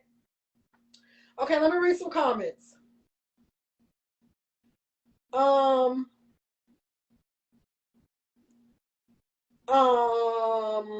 What is she drinking? Give me some of that shit. It's just wine. It's just wine. Must be something good. Must be. Okay, Denzel Bone Collector ass. I'm just telling you. I used to call it my bone collection. It just was what it was.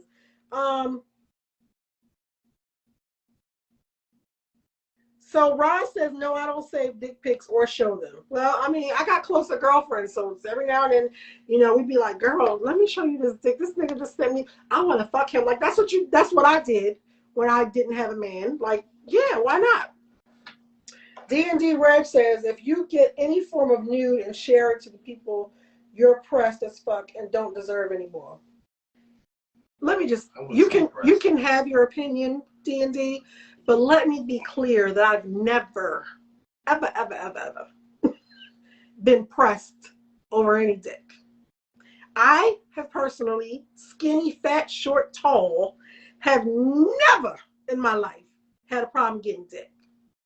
So it's not about being pressed. It's just about, like I said, it's generally dudes that I don't really even know that well, or I don't even fucking care about. Like I said, I'm not about to show my girlfriend Brian's dick, like, you know what I'm saying? But like, if it's a nigga who sent me a random dick pic and it was impressive, sure, you know what? You want to show and tell, we have a show and tell. But rest assured, I ain't never been pressed over no dick. Period. Period. Now, period. Now, so I'm just saying that, especially now in today's day and age, like, it's really not unusual for a woman to get a random dick pic in her DMs. Like, it's just not. Unless, you know, I know I've seen women come on like their page and be like, don't send me no random dicks. You send them to me, I'm embarrassed. You. Like, I don't go through all those things. Sometimes I don't even comment. Like, I open my inbox and see a random dick. Sometimes I don't even comment back. I just be like, well, okay, I guess that's what we're doing today. And if I didn't like it, or I didn't appreciate it, or I didn't understand why they sent it, you know, if it's somebody I have some familiarity with, like they're in a group or something, I might respond and be like, so this is what we're doing today? Like, you know what I mean? But at the end of the day, people want to do what they want to do. Oftentimes, I have found that men will send these pictures because they think, well, if I send mine, now she's going to feel like she has to send hers. And there's so many people that I've been like, yeah, no, I'm not. I didn't ask for this, and I'm not. So... But there are also so many other people, apparently, I'm assuming that there have to be women that this shit is working for, right? So there have to be so many other women that you send a dick pic, they respond with something, you know what I mean? So I just figured people just shooting they shot, you know what I mean? You good? Yeah, I'm good. I just assume it's people shooting their shot. Pretty Driven says they sent it, it's free game, no face, no case. D&D Ranch says, I'm not even talking about random. I'm talking about, like, if I got nudes from a girl and I started showing my homies, that's show. Well, yeah, that's a whole different thing. Like, if that's somebody you vibing with, talking with, fucking whatever, and then you just be like, yo, bro, let me show you this. That's a whole some different shit, right? Because I obviously sent you those pictures because I trust you, because we got a thing, whatever that thing is, whatever that situationship is, that's a different situation. But I'm just talking about, like, you know, random impressive dicks. Or sometimes when it's not so impressive, I'll be like, no, why did this nigga send me this little ass ashy dick? Like, you know what I'm saying? Like, sometimes it just is what it is. But that's the chance you take when you decide to send me a random dick pic that I didn't ask for. Or sometimes it's been like situations where I'm in the middle of a conversation with somebody because they hit me up, like you said, Paul. They started off with the, you know, hey, beautiful, I saw this and I saw that and you seem like great. And then we start having a little banter back and forth. Oh, what do you do for a living? You know what I mean? Conversation is going okay, you know. And then all of a sudden, in the middle of the conversation, you'll just drop a dick pic. Just be like, what? Okay, like, that's some weird ass shit to me. Like, I just don't understand it. Well, sometimes I think sometimes, you know, it's like shooting your shot. If sometimes dudes feel like if a woman is impressed by his manhood, then now he's going to be able to use that manhood. You know what I'm saying? So that's where that comes into play sometimes. You know, sometimes niggas want to be real braggadocious about their thing. So yeah. Yeah, so, all the ladies are agreeing. It's the worst. Like, nigga, like, why did you even take the time? Like, why did you send me a dick pic and your dick's not even hard? Like, what? What? It's like questions. And I never asked the dudes the questions, but those are the questions that be in our mind. Like, this dick not even hard. Why you send me this picture? Why you didn't put some lotion on first? Why you ain't shaved? Like, we have all these questions. And then, again, it was a pic I didn't even ask for, my niggas. So you could have saved this and we'd have been good. Because, like, now I've seen the dick and I'm like, yeah, I'm never fucking him. Makes sense. So, Paul, have you ever been guilty of sending a random dick pic? No. You've never sent a dick pic to somebody who maybe you assumed y'all was vibing, even though y'all wasn't talking about sex. You just was like, let me drop this dick in a box. Not a random one. Not a random one. Not random. Brian, you ever sent a random dick pic? I never was just like, hey, here's my meat. No, I never did that. Like, what possesses a dude to just because you thought a chick was pretty? Or here's the other thing. Like, we're having this conversation right now, right? So people are assuming that I'm pretty open sexually, you know, that kind of thing. And then I get off this live and open my inbox and somebody sent me a dick. Like, why? Like, why did you think that was your best course of action. Well, yeah, I mean, I get that. Yeah, yeah. I've never sent. No, I've never sent it. I never just, hey, how you doing? Boom, here's my dick. No, never, never did that. Never did that. Never did that. And to me, if you want to send me a random dick pic, like every now and then, like I said, I'm impressed, right? So every now and then, if you want to send me a random dick pic, let that thing be like, some extraordinary shit. Then I'll be like, damn, like, but you can't just send me no regular, because I don't know, women, y'all chime in and y'all let me know. It is true, like Brian said, for the most part, dick pics don't do a whole lot for me. Like, you know what I mean? Unless it's somebody that I already have established some type of rapport with. It's somebody that I already have established an attraction to. Now, those dick pics do something different to us because we've already established the attraction. We've already established I'm into you, you into me, those type of things, right? So that dick pic is going to maybe elicit something else from me. But if that's not the case, why do I just it doesn't make sense to me. So women, you tell me, like, is that a thing for y'all? Like y'all, because to me, if it's not nobody I have a relationship with, I have a rapport with, I said I want to fuck, anything along those lines, a dick is a dick, right? It's very rarely that I see a dick pic that I'm just like, oh, this is a nice dick, right? A dick is a dick. So apparently men don't feel that way. Y'all feel like every pussy is different, right? Yeah.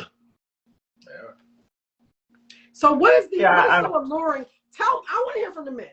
What is so alluring about getting a pussy pic or a titty pic? Like you ain't never seen titties or pussy before. I mean, again, for me, unless it's coming from somebody that, that I'm talking to or that I want it from, like it's not gonna really do much for me. So do men get random pussy or titty pics? Nope. Absolutely not. No. I don't think any woman. I don't think any woman just wakes up. No, I don't. Yeah, you know what I'm saying. It may happen again. Like I said, if you know the person and you've already been dealing with the person, then you might get something like that. But just off the humble, like you just start talking to somebody and that chick be like, "Here you go," like no, that never. So that's not something y'all have to deal with. Nope. I never. You know what else I hate? I hate when a guy, when you first start talking to him, and the first thing he says is, "Send me a pic." Nigga, we fucking met on Facebook. If you go to my profile, I got 2,000 pics. What you mean send you a pic? Well, no, it depends. It depends because sometimes not everybody, on Facebook will take pictures of them full self. Sometimes it'll be a whole bunch of pictures, but it'll just be like just their head, and they be like this and they be like this, but it's never like their whole head, or their whole body. So sometimes guys, when they say that, they're not necessarily saying they want a naked picture. They're just saying, can we just see a full body picture? So now, we can kind of like put in our minds of what it is that you look like. You know what I'm saying? That's so. Because sometimes women, and nowadays, women, they be like, like I told you, like we said before, like, they have all these different apps with filters and all this other stuff. So dudes just want to make sure that it's really you. They got a whole show called Catfish. You know what I mean? So people just want to make sure that it's really you that they talking to. That's all. I mean, ain't nothing wrong with that. Or sometimes they just want to pick that's just taken just for them that everybody else hasn't seen. I will admit that is a discussion that Brian and I have had. Like we've had discussions where he said to me, because like again, I told you we're like in a XXX chat together.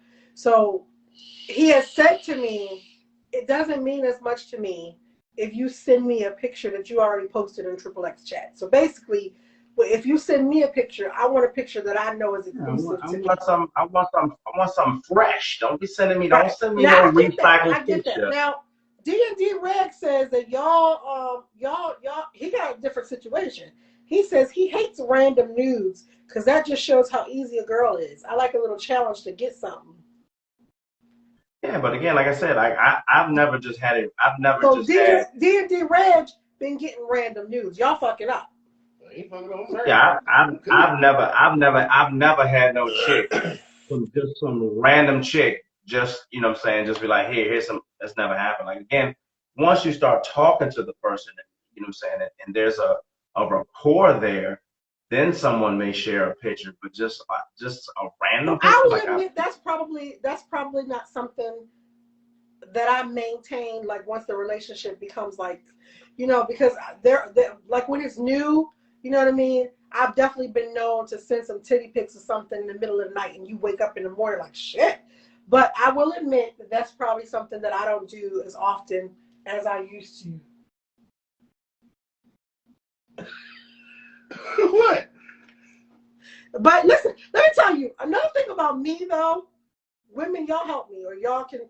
Another thing about me is like once you don't respond the way I wanted you to, when I do something or send something or say something, it's hard for me to do it again, right? So like I said, once I send Brian the picture and he's sitting in the living room and he doesn't say anything for 2 hours, he doesn't even acknowledge that he got the picture for 2 hours, then he comes in the room and says, why you send me that picture? It takes a while for me to be like, I'm going to send him another picture, no matter what time it is or where he is, because I didn't like the way he responded that last time. Is that only me who does that, or is that, like, how does that work for y'all?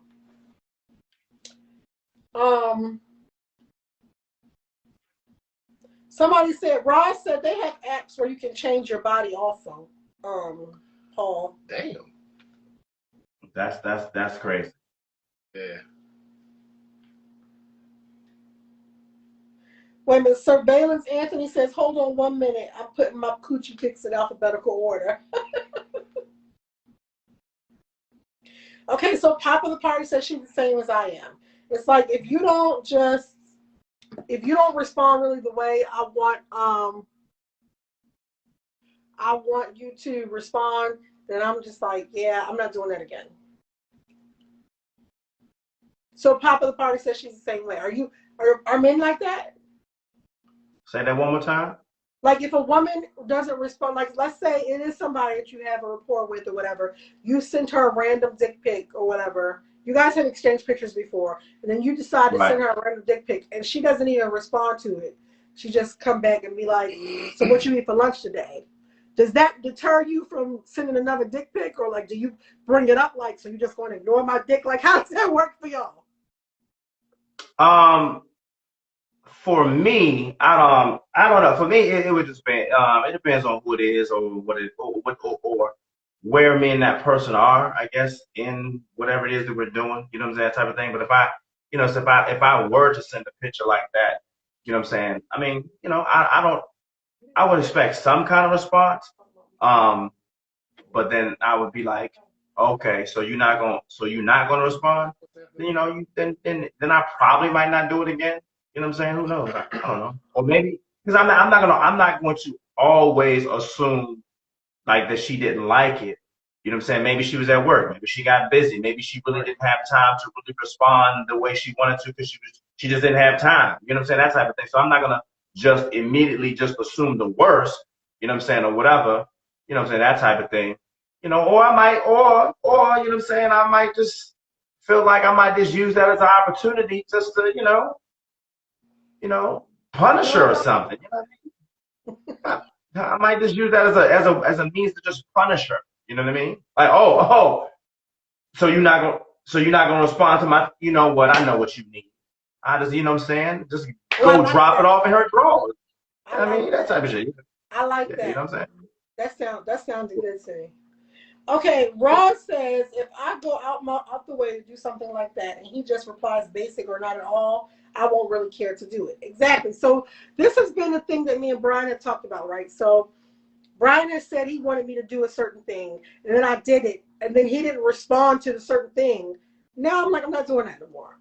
So Brian is frustrated because he's like, so one time I didn't do what you wanted me to do, you're just not going to do it no more. And I'm like, I don't take rejection well. Like, who does? I think that men, y'all somehow from the time y'all are little till y'all grow up, y'all have been kind of taught, nigga, you're going to have to accept some rejection. Women aren't really taught that same thing. We ain't taught that. Well, y'all get used to it because men shoot their shot. You used to hear no, there's a difference. Yeah, so men shoot their shot a lot more, so y'all kind of get used to rejection. That's not something that most women have to ever get used to. So once I feel rejected, it just is like I didn't like that, and I don't want to do that no more. But like you said, if you at work, you can't be doing all that shit at work. But that's different because you'll say to me, "Oh yeah, I saw the picture, but I was at work and I couldn't really respond to it." No, that's different. No, it's not. No, don't. No. How is it not? Because that's not the response you gave me when I was at work. What are you talking about? Where's my, where's my tambourine? I feel like I gotta get my tambourine. It makes some tambourine here's sound. the thing. Because in my mind, I'm like, okay, you were at work, you were busy in the moment that I sent it to you, but there were like 6 hours after that that you could have come back and had a response. Like, I get it if you're saying I was busy at work and I couldn't respond the moment I sent it to you, but there was 6 hours after that you had plenty of opportunity, I'm assuming. But it wouldn't have mattered. You said we don't respond the way you want us to or in the time you want us to. You're not going to do it again. So 6 hours, you ain't going to care anymore after that. You'll be like, oh, it's 6 hours later. I don't care. No, 6 hours later, if you get the response that I want, I'm good. The response that you want. Yeah, because if you just respond 6 hours later, like, oh, I see you. I'm like, what? Well, what's the response? What's the response that you want? See that, and that right there goes into what you say and how we feel. Yeah, see what I'm saying? The response I want you to respond in a way that like it did something for you. Like you know what I mean? Of course you don't have to respond like, oh yeah, I'm gonna fuck the shit out of you when I get home. But I want you to respond like something. Maybe you look good. Something besides a thumbs up or a heart on the picture. Like what? But again, if you're at work, if you're working around a bunch of people, you don't have that option to do it without the picture being there when you're responding. What are you supposed to do? And what are you supposed to do? What's your word, Paul? Therein is the conundrum, right? Because the conundrum. That's my word. Because this is the communication we're talking about, where you said something, but we heard something different, right? So if you send me a dick pic, even if I'm busy at work, right, and the only thing I do is send a thumbs up to it, is that going to be satisfactory for you? But again, you're working in the office. I'm not. That's what I'm saying. I'm working around a bunch of people in retail.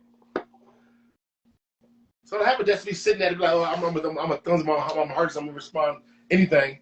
I'm at a desk, I'm at a counter in front of people where I can't hide my phone where everybody can't see it. So even if I put it down under the counter, somebody I work with is walking around behind me. They don't need to see you like that. So I'm not responding at all. They might not be able to handle what they see. You know what I'm saying? And then you don't want to. My business when they already are. Get in trouble. Right? Yeah. You know what he said? So Brian has a female coworker who is a lesbian. And she has alluded to Brian that she has an attraction to me. Or she flat out told Brian that she has an attraction to me. So it's like, what? He don't want her to see me. Show her. I mean, that's he might she might try to shoot a shot. She might try to get at you something. Exactly, Sneezy. There's always your lunch break.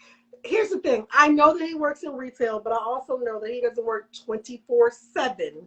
That he has moments that he steals away for whatever reason, and he can do the same thing to respond to that fucking picture or text I just sent him. Not true. Period. I mean, I told you. Period. Period. You gotta say that at the end. No, you don't. Fuck Tyler Perry. Period. Period. Yes. Oh, got it. Yeah. So those become the things that become barriers for us, because now I'm like, well, he didn't respond the way I wanted, and I'm not doing it no more. Like if I do it again, it's going to take me a good while to do it again, because I ain't like the way it went the last time. And so that's where me and Brian have like communication barriers, because like if he says to me, hey, I want you to be more aggressive in bed, and then I have a time where I'm being aggressive, and then he get the dumb dick, right? He didn't explain to me that he's having a dumb dick. So in my mind, you don't know until you having it. You don't explain to me afterwards that it was dumb dick. I mean, sometimes you just know. Sometimes you don't know when it's gonna happen. It can happen at any moment. You know what I'm saying? So you gotta sometimes, again, you get to that point, you just always take the the preventative measures to make sure that it doesn't happen, or you increase the chance of it not happening. So for you, you always take the pills. So do you know, like, if it'll work without the pill at this point? Yeah, I pretty much know my body now. I know my body. I know how the pills work. Some days, sometimes like it's just one of those days. It's not going to work, or if you don't have a conscious effort to say, I'm definitely going to do it on that day, and then you put yourself in the mix, then you're going to run then I know that I'm going to run the risk of it possibly saying, or it possibly not working. You get what I'm saying? But did you ever answer the question that was asked when it said, is it on a case by case basis, or is it just all the time? Because so like if it's new pussy, let's say, right? Is you ain't never fucked this bitch before, you've been trying to fuck this bitch for the last 6 weeks, whatever. Does that affect whether it works or not, or is it kind of just once you know, it's just always a thing? I mean, like once you know, then it's just it plays conscious on your mind. So in a situation where, again, like if it's a situation where it's a new person, you're definitely going to, you're definitely going to do it, because you're not going to want the opportunity to come and then all of a sudden you can't perform. You know what I'm saying? But then if it is a new person, you know what I'm saying, unless it's really already been pretty much established that it's going to happen, you might want to play it a little differently, because you just don't know. So then again, Wait, but how does that work for somebody like you? Because you said in another show that you don't masturbate, right? So let's say it's a new person and you took the pill just in case, because it's better. The Bible says, be ye also ready. So you took the pill to be ready, and the new person was like, yeah, no, not tonight. So what do you do with that energy and that pill when the new person is yeah, no. Again, if it was a new person, you just have to, you put yourself in a position where it's like, okay, well, you just see how the night goes, right? And then you take it again, just in case. Not saying it's going to happen, but just in case it does happen, you want to be ready in the event it does, because you don't want to not do it, and then all of a sudden, you know what I'm saying, it goes down and you're not ready. You know what I'm saying? And then you're not ready. So what do you do? So what do you do with you just waste the pill if they're like, yeah, no? So you're saying you don't masturbate? No, no. I'm not doing that. That's not gonna happen. You just wait, then you just wasted one. You know what I'm saying? You just wasted one. You know what I'm saying? That's it. So do men talk about this amongst yourselves? Not really. No. Brian says not really. You say no. No. You're not gonna. Brian says in those situations where the new pussy was like, yeah, no, not tonight. That's the night you break the glass case. No.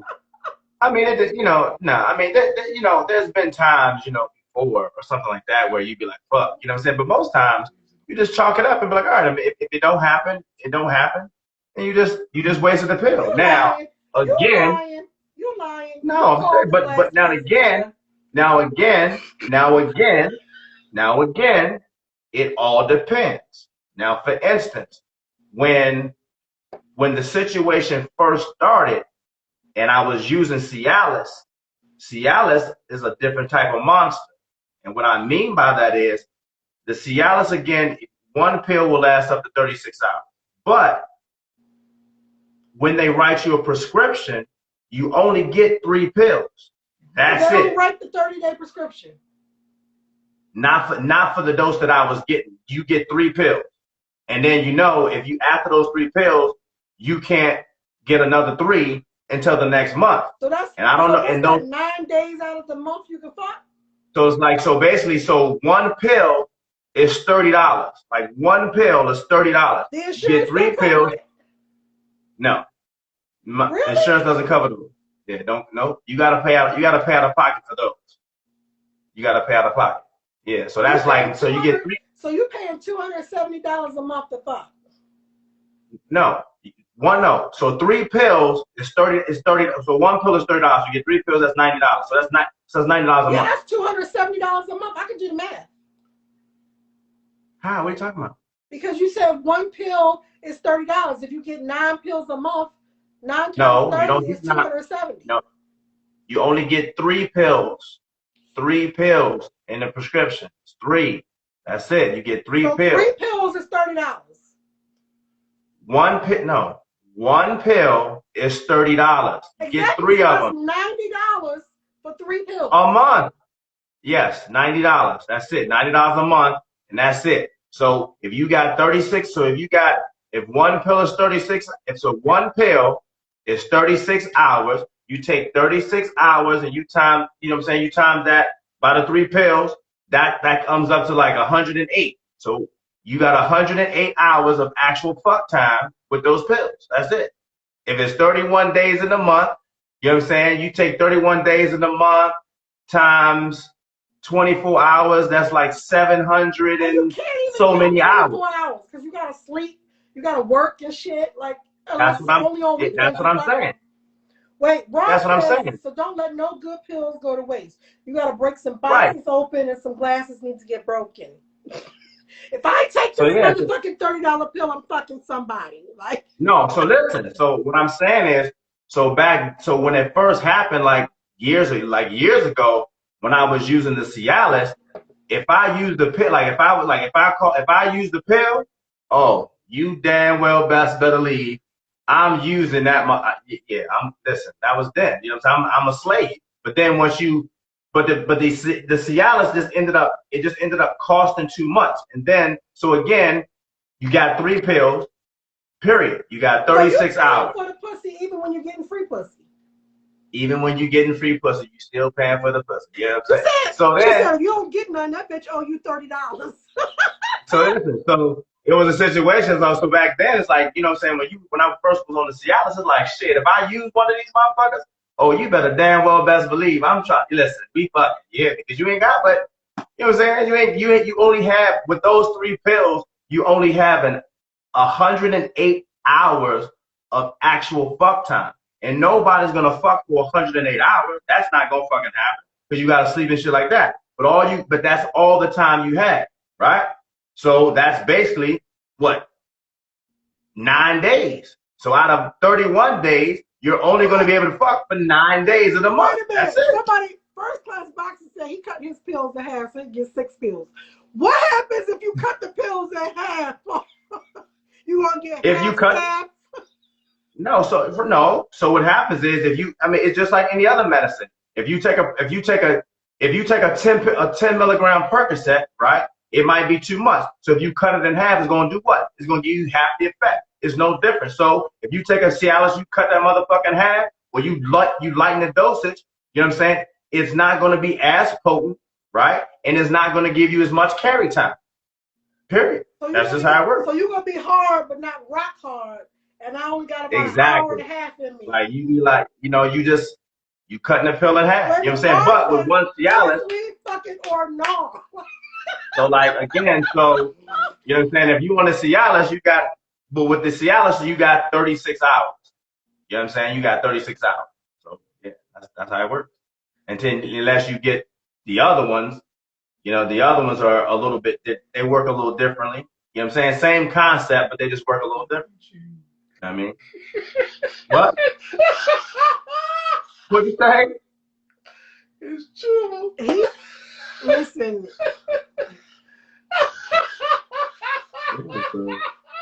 He said, that's why you fuck with the Blue Chew. Have you heard about the Blue Chew? Nah, I never heard of that. You're going to have to look it up now, nigga, because that might be your answer to your problem. It's pretty much the same thing as Cialis and Viagra, but it's chewable, and it kicks in under half an hour. Well, yeah, I mean, but yeah, like I said, the Viagra works the same way. It kicks in 30 minutes. You know what I'm saying?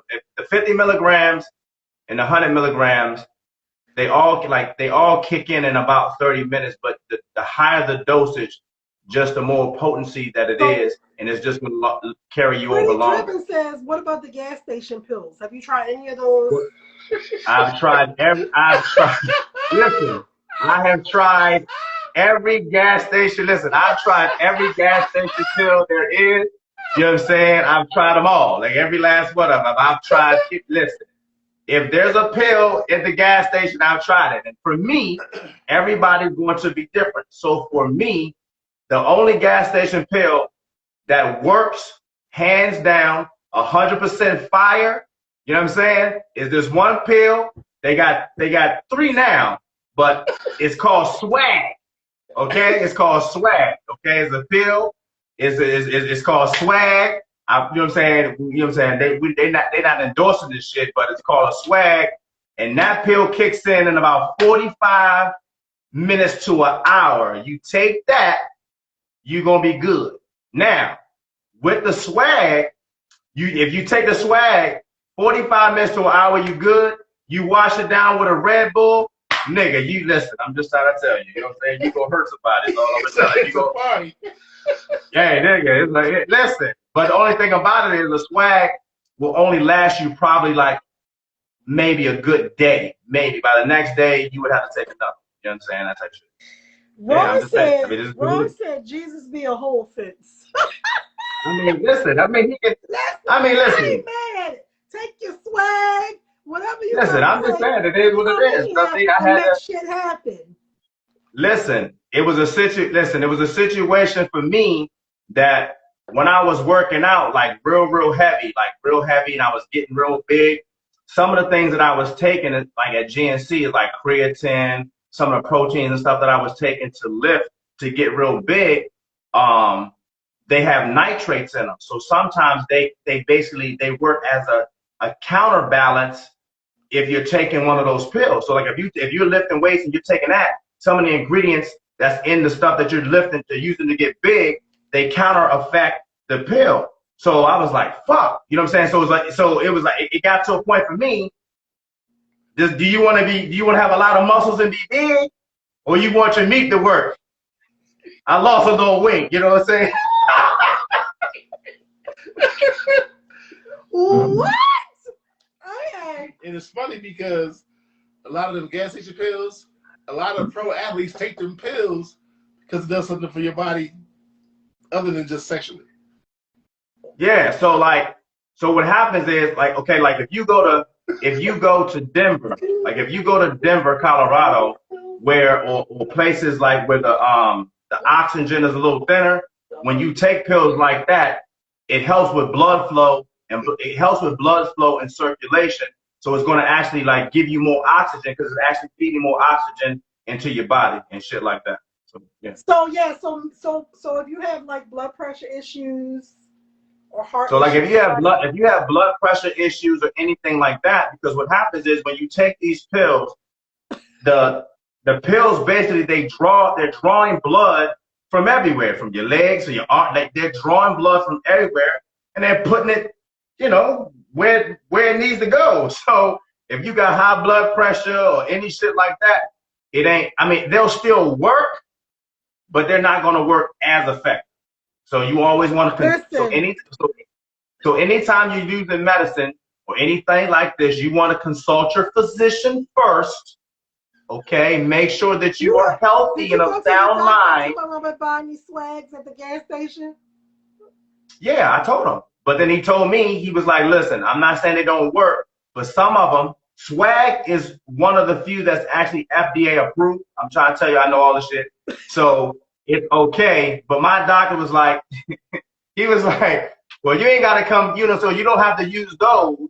And even the ones at the Swags, depending upon where you go, you can get them for a good price. You know what I'm saying? You get those anywhere between $5.99 and if you live in Maryland, just DM Paul. He'll let you know the best places to pick up these Swags. Yeah, I mean, most of the Swags are at any Shell gas station. Okay, you go to any Shell gas station. Sometimes 7-Eleven will carry them. It just depends on if you go to 7-Eleven in the hood. It just depends on where you go. It just depends, you know what I'm saying? But you know. Listen, but my doctor was like, you don't need those. My doctor was like, you don't need those. I'm going to go ahead and give you these. and we're gonna work with these right here. And I'm like, okay, then let's get it popping. But the swag are cheaper than the Cialis, right? Yeah, they're much cheaper, but they don't have the same lifetime or the shelf life or usable time. When we get old, we don't need 36 hours of fucking anyway. Just do it right in this hour and a half, and I'm gonna be good. Yeah, well, yeah. So I mean, so I don't do the Cialis anymore because those are too expensive. So I got the Viagra, 200 milligrams, and they black. So once you get the 200 milligrams, they're not even blue no more. They black.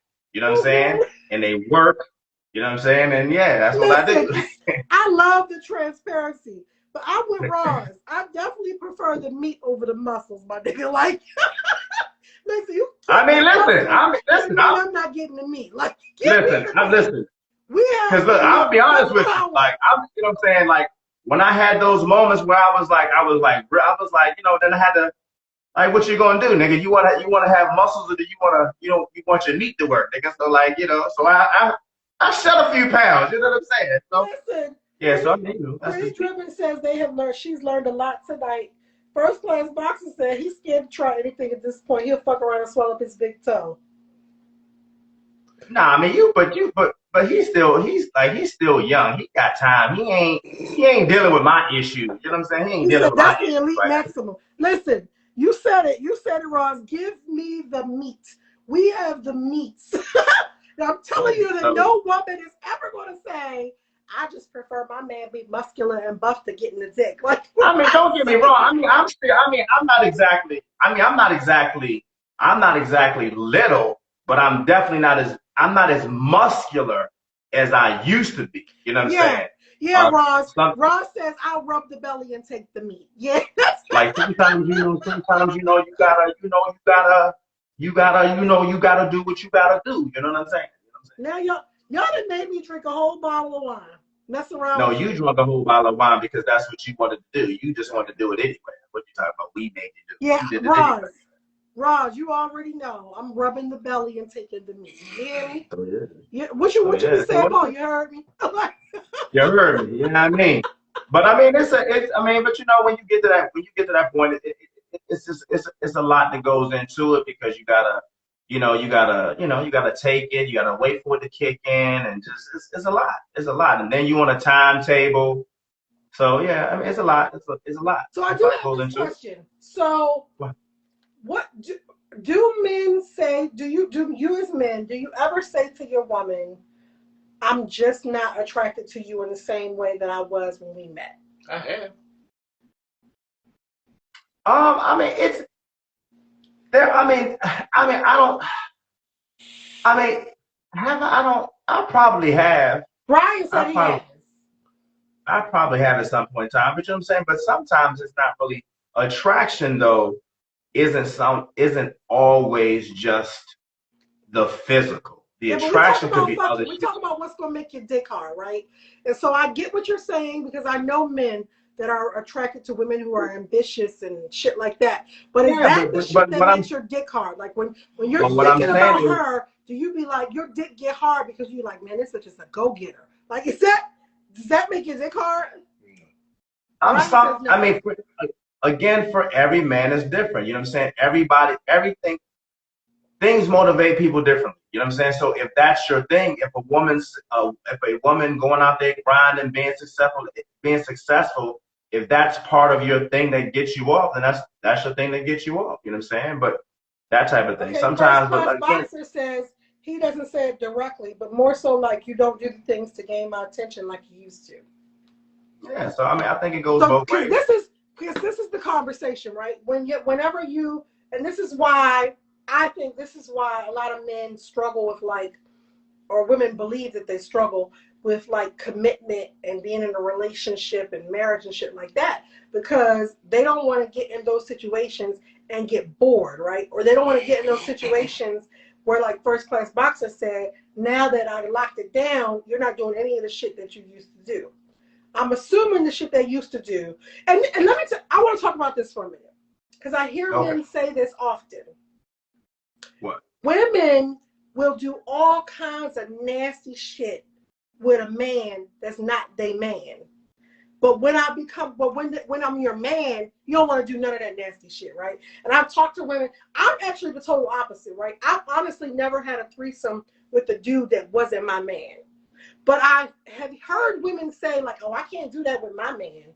Like, so they're not going to have threesomes with their man. They're not going to, do certain, my man, I wouldn't let my man fuck me in the ass. So it's like, I need to hear from some women. Are there any women on here who are like that, where they feel more comfortable doing it with some rando or just some dude that you just fucking than you do your own man?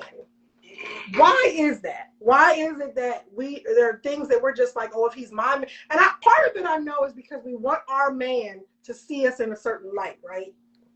A lot of women say, I want him to see me in a certain light. I don't want him to know that prior to him, I was swinging from the fucking chandelier like I'm a nasty ass bitch. I want him to feel like he got a nice, wholesome, good woman that's gonna hold him down. Has that been y'all experience, men? That like when it's your woman, she doesn't want to do any of the nasty shit you really like, but you can get a random bitch to do it? I mean, there's been times when, there's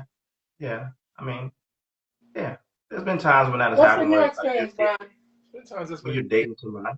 It's been easier to do what? Do that shit with a random because I ain't got to see your ass again.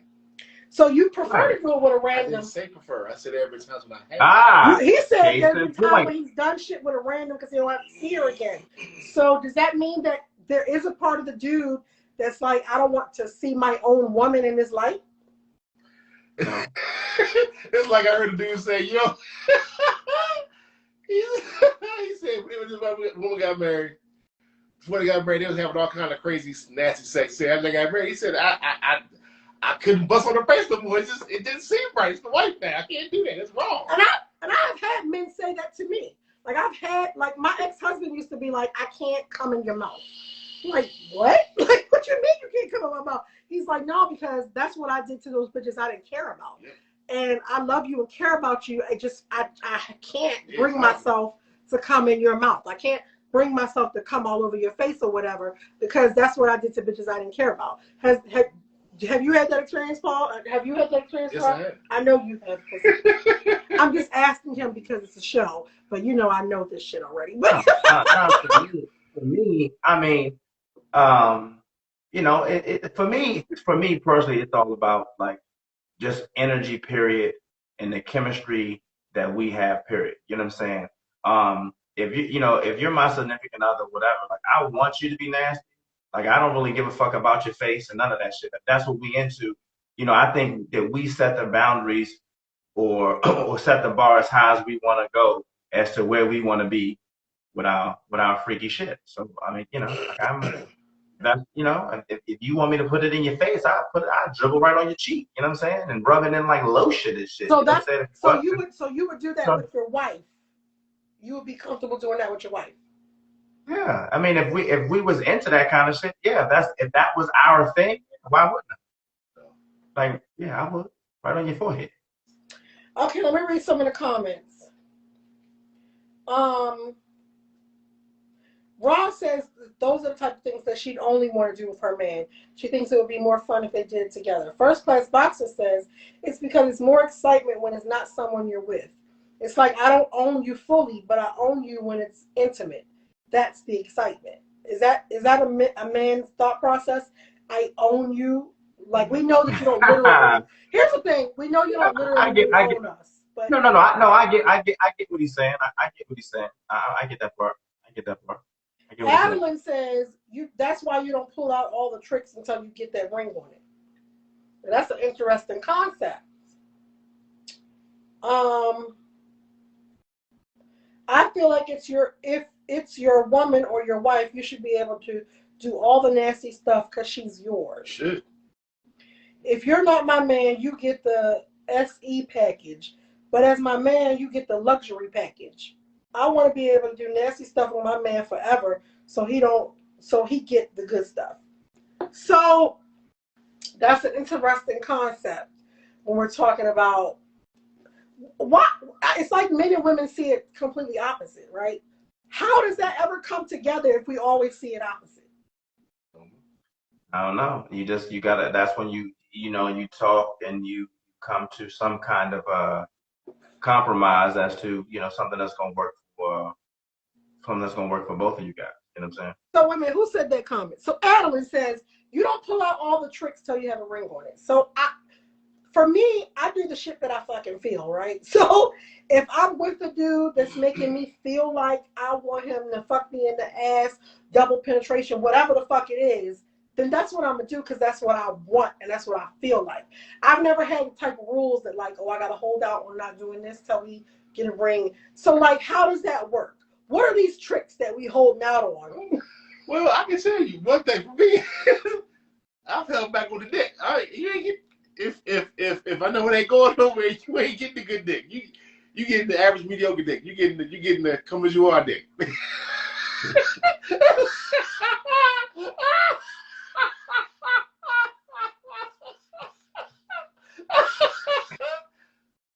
You crazy. Paul, do you relate to that? Have you been given the come as you are dick, and then there's some women that get the? I mean, now you know, for me, I think it's more like I don't know. I just think for me, I'm gonna just give you what I'm gonna give you what I got. Okay. You know what I'm saying? Because I'm gonna give you So what I you're got. saying that you give every woman, you try to give every woman the best dick you got. Yes. Because at the end of the day, I'm going to want you to motherfucking think about me today, tomorrow, the week after that, the week after that. I want to be I don't want a woman to go back and say that nigga got trash dick. Like I don't want that rumor out there But circulating it's not about me. trash dick. It's just not the best dick. Like right. It's not. I'm not giving. Listen. Like he's not saying I'm giving out trash dick. He's just saying that I'm not pulling out all. No, I mean, what I'm saying is I still want to go in the room and I want to do a good job. So I may not do certain. I'm not going to go 100% all in on every chick that I've been with. It all depends on where I am with that person. And that's why you've had the problems you've had. That's why bitches is popping up at the gym and shit because you are trying to give them amazing dick every time. Like I don't want no bad rumors out there about me. Like, oh, he gives out trash. No, fuck that. I don't want them rumors out there about me. And then listen, we're not for gonna say me, trash dick. We're gonna be like, girl, it was all right. Like, but listen, but for me, yeah, you can fuck him. It was all right. Like, we're not gonna say. But for me, you gotta understand. But for me, you gotta understand. It's a little different. You know what I'm saying? Shit, these goddamn pills be too goddamn expensive not to be trying to put in some good work. You know what I'm saying? Fuck that shit. You hear me? You know what I'm saying? Like, I gotta. $30 for that pill. I'm coming to try the best dick I got because I paid $30 for this. I gotta make that motherfucking pill work for me. You understand these shit? Look, Ron said you got chicks out here in these streets losing their mind and shit because you out here trying to give them A1 grade A dick every time. You can't do that. I mean, but you know what? I did it because I feel like I'm kind of the same way. Like I don't really feel like, you know what I mean? Like if I'm giving head, I'm giving head, right? Like I'm not like, oh, I'm gonna hold back on this head because he's not my nigga. Like, so I get that in a way. But like certain things, like as it pertains to like threesomes and shit, I've never done it with a dude that I wasn't in a relationship with. For me personally, like I hear women say I'd rather do it because I get jealous and I gotta do it with a nigga I don't care about. For me personally, I like to do it with a dude that I do care about because then I know that like he cares about me, he ain't going nowhere. I'm giving him a good time, we having a good time. Right. So I mean, I guess it just kind of depends on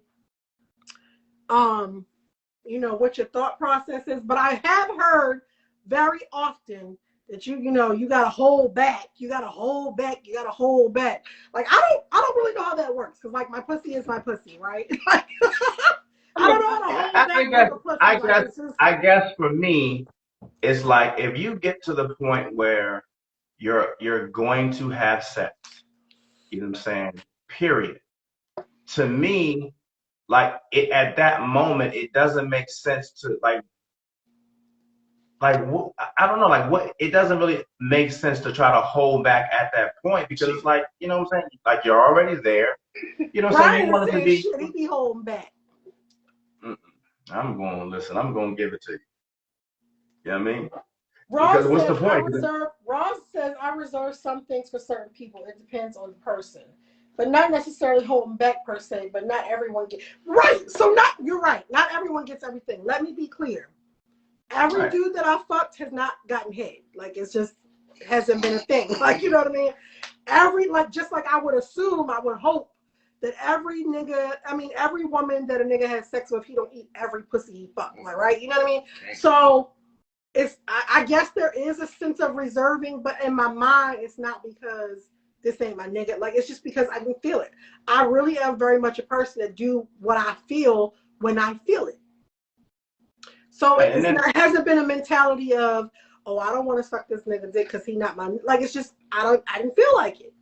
I don't want to. Like you know what I mean. So I don't. I mean I don't know. I think I And then there's, again, women are always told this thing of, why buy the cow when you can get the milk for free? So I think, especially for women, we're always kind of told, like, don't go all out, full out, because then this nigga ain't never going to wife you, because he done got everything he ever wanted from you beforehand. Whereas men are kind of told, I think, that, like, you better show up and show out, because she ain't never going to choose you if you ain't showing up and showing out. Is that a correct assessment? I wouldn't necessarily say. I mean, I don't necessarily. No, I wouldn't say not when it comes to that part of it, not the sex. I mean, I don't know. I don't know. I mean, I don't know. I mean, I just don't. I don't. When people, I don't know. I don't think women make a decision to be with me, just because, because of my sexual. No, I didn't say just because, but let me be very clear. Okay. We are not entertaining marrying or settling down with a nigga that we don't feel like is fucking us good. Like that's just period. But even with that, like if we don't feel like this nigga is making us, you know what I mean, roll our eyes in the back of our head and oh my God, he had my legs shaking and bitch, I was like, if we don't get that from you, you can be sure, almost sure, unless it's now there are exceptions, because sometimes we make exceptions like, girl, this nigga got 3 houses, 5 cars, he got a lot of money. So those are the type of things that we just be like, you know what, the sex game might not be all that, but he got so much shit over here in this category that I'm gonna just overlook that. But for the most part, for the average Joe. So is that really a thing for women? So like how important, okay, so if you had to rate, I don't know, like money, sex, what's some other things? How do y'all it's usually money, sex, looks, that kind of thing. Like how do y'all rate that shit? Is there a I mean, well, first of all, it's different for every woman, right? Because there are definitely right. women out in these streets that are only concerned about whether this nigga can take care of me financially, right? For a lot of women, though, that's not on the top of your list, right? For most women, they would say on the top of my list is whether this man treats me well, whether he takes care of me, even if it's not necessarily financially, he cares about me, he takes care of me, he treats me well. Those type of things for a lot of women, for most women, become way more important than how much money he has, right? So for me, I'm never going out. It was never an option for me to decide to settle down with a nigga that had tons of money, but he treated me like shit and he didn't spend no time with me. You know what I mean? That's that. So, but for some women, it just depends on like where your focus is, I guess. But for some women, as long as he got the amount of money that I need to take care of me and make me comfortable and buy me shit, I don't care about none of that other shit. But for most women, the average woman, it's really more about like, how does this dude treat me? How does this dude make me feel when I'm with him? And, and I think in some ways, it's probably a fucked up mentality, right? Because now you with this nigga that, works at McDonald's, but you feel like he treats you like solid gold and he laying down solid gold pipe. And you working 3 jobs, but this nigga fucks me like, you know what I mean? So it just depends for each person. But I can tell you that unless you have a massive amount of money, if you're not fucking me well, it's not going to go anywhere. The only thing that would tip me over into the scales of, well, maybe I'll settle down with him, is if you have a massive amount of money. But the average woman, like, if you can't fuck me good, you can't make me come, you don't eat pussy, nothing like that, it's a no. So okay, so I guess okay, so that's I guess that's a good question. I mean, we ain't gotta get into it too long. So like if a man is not pleasing you in bed sexually, but he has a whole bunch of money, then it's okay for him not to be able to have. Then it's For some okay if women, yeah, as for long as he some has money. women, because here's the thing, for women in general, whether they want to say it out loud or not, because I know we're in the age where we're like, I'm independent, I make my own money, I get my own shit. But for most women, stability is a major factor in whether I want to settle down with a dude, right? So what we do is we convince ourselves that, yeah, he might not fuck me like so and so fucked me, but he pays all my bills. Like he bought me a car. Like, you know what I mean? So those are the type of things that do factor in. He might not be the best, you know what I mean, dick I ever had, but he's doing this, this, this, and this, and this. So I'ma just But but hold on, but doesn't that down the road, or will that? And women, I need women to comment too, because this is I mean this is the interesting part. And then I need you to please read some of the comments. So doesn't that then cause problems, or won't that cause problems down the road? Like, yeah, he's taking care of you financially. You got the house, the cars, the money, and an extraordinary amount of money. But at the end of the day, if your other needs aren't being met, isn't that gonna make you be like, well, shit, he got all this money? He no, like y'all not doing. No. First of all, I want to say that it doesn't mean my needs are not being met. It just means that my needs have been met better before him, right? Because unless this nigga just has a teeny tiny dick or he's not fucking you at all, doesn't mean my needs are not being met. It just means my needs have been met better prior to him. But when I look at my pros and cons list, yeah, he might not be fucking me like the last dude, but I ain't struggling with money. This nigga makes sure I have everything I want. He lets me shop, whatever the thing is. You know what I'm saying? So it's like a whole system where you gotta just look at the pros and cons. And then there are women, you know women personally, I'm sure, that it's a no good nigga ain't about shit. You know what I'm saying? This nigga ain't So let about me ask you a shit. question. He don't even have a job, but he fucks the shit out of her, and she will not stop fucking with him. So okay, so let me ask you a question. Then, that was my next question. So if a dude, he may not have a lot of money, right? And is that, but he's able to just to put the show on the other foot. Like, so this guy, he doesn't have a lot of money, but he's able to perform a little bit better. Is he now a little less attractive because he doesn't have the money, or is he more attractive because he can do it? Like, what determines? You get what I'm saying? Like, So it's going to be different for every woman in different stages, right? So like he may work. I keep saying McDonald's, but people at McDonald's working $15 an hour. But anyway, I just said that because it just, it's in people's mind, they like McDonald's niggas ain't making that much. But so it could be a case where, like, I always say this: when a woman is staying with a man who is mistreating her, right? It's for one of three reasons. Either one, he's fucking her real good. So when she talks to her girlfriends and she be talking about how this nigga's lying, cheating, he ain't making no money, I'm taking care of him. But bitch, that dick, that's one. really? So wait a minute, hold on. Yes. Wait, come on, man. Come on. So you mean to tell me a nigga could be doing all these things, mistreating or whatever, and just because he laid some good wood, you gonna stay? For It some can't be that. women, women, that's all I need. I don't believe that. I have a friend that used to say I don't believe that. I have a friend that used to say her heart was in her pussy. So if this I don't nigga believe fucked that. her real good, she loved him. Fuck it. Like it didn't matter what else wasn't right.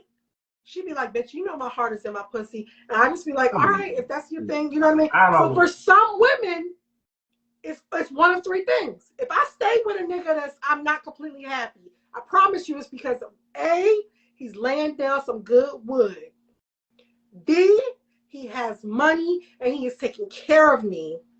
Or C, I've been with this nigga so long, I don't know what I would do without him. Like some women just, become dependent on a man and they just don't know how to take care of themselves. That category is, of course, a lot smaller in 2022 as we move to 2022. But it's generally when a woman is staying with a nigga that's not treating her right or not making her completely happy, it's either because he got some good dick or he got some good money. I'm not. I'm gonna read some comments. Yeah, read the comments because I don't really believe that one too much. I do. I don't believe that. I'm a woman. I'm a fucking woman. I'm telling you. I got girlfriends. I talk to a lot of women, and I'm telling you the reasons that they stay with niggas that beating their ass and shit because he taking care of me or he fucking me real good. I'm telling you. Let me read some comments. I guess. I So mean, that's Adeline says usually if they have a lot of money, their dick don't work. So, and Stevie said that's true. First Class Boxer says if the sexual needs aren't met, regardless of money and other material matters, y'all will still go cheat with Chainsaw Charlie, which is right. I mean, here's the thing. We already established it's not that women don't cheat. We just cheat smarter, right? So what we've decided is this nigga, his dick ain't as good as Charlie, but he's taking good care of me. So what I'm not gonna do is fuck up the situation with this nigga that's taking good care of me. But you might catch me on a day where I just want somebody to lay down some good pipe. I'm gonna call Charlie, right? That's just what we do. So then there's no hope for Stevie anybody. says usually when a woman is younger, she marries for love. But older women marry for stability. Older women, you're right. When you're younger, you just see stars in your eyes, and he's just the greatest thing since sliced bread. But when you get older, I'm marrying for stability. Can this man take care of me physically, emotionally, financially, spiritually? And it doesn't have to be all of them, but if you can identify an area where this man emotionally holds me, he has me, he got me, we will be like, you know what? I'm going to be with this man. Pretty Driven says, ain't no sex keeping me in a bad relationship. That's for women that don't really want longevity. Pretty Driven says she was an emotional fuck.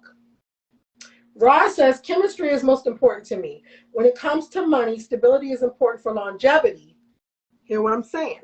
Stability is important for longevity. Doesn't mean he needs to be rich, but sex is important also.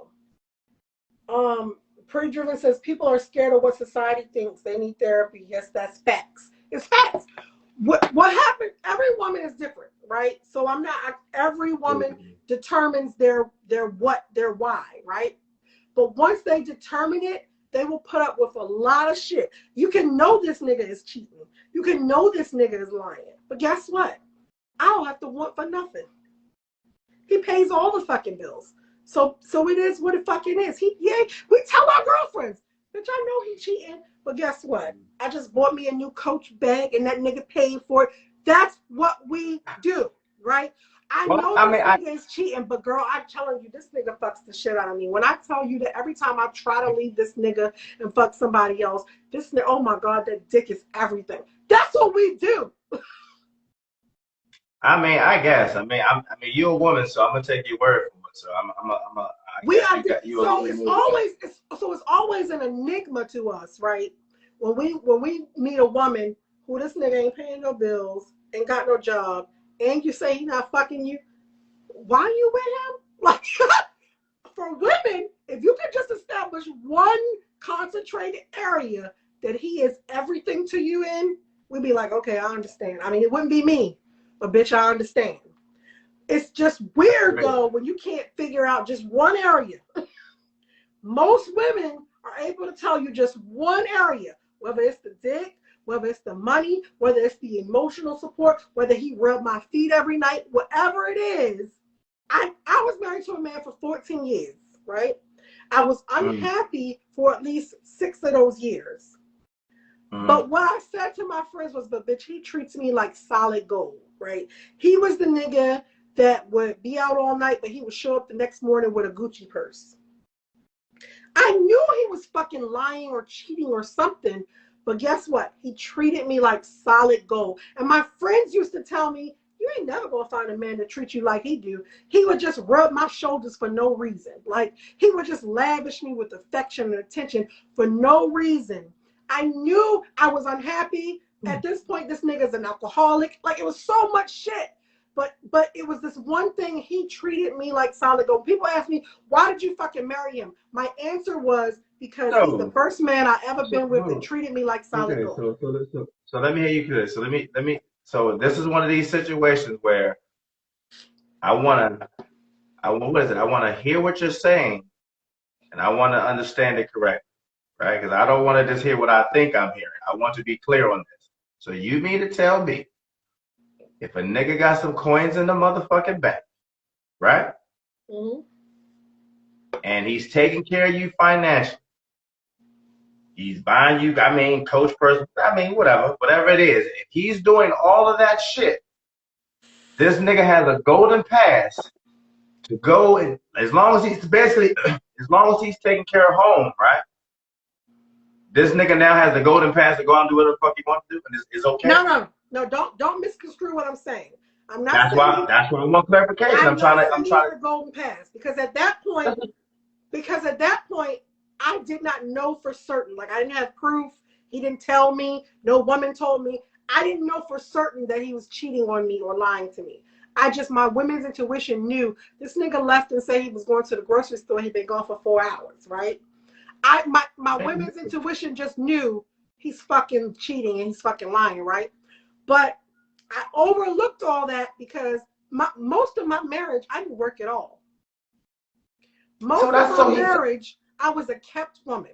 Literally, most of my marriage, I didn't work. I didn't want for nothing. Like I said, he showed up with Gucci purses. We didn't have any problems in the sex area. Like he fucked me every time I wanted to be fucked. We fucked mad, sad, happy, glad. It was none of that. But I knew in my heart of hearts that this nigga was doing some shit, lying to me and cheating on me.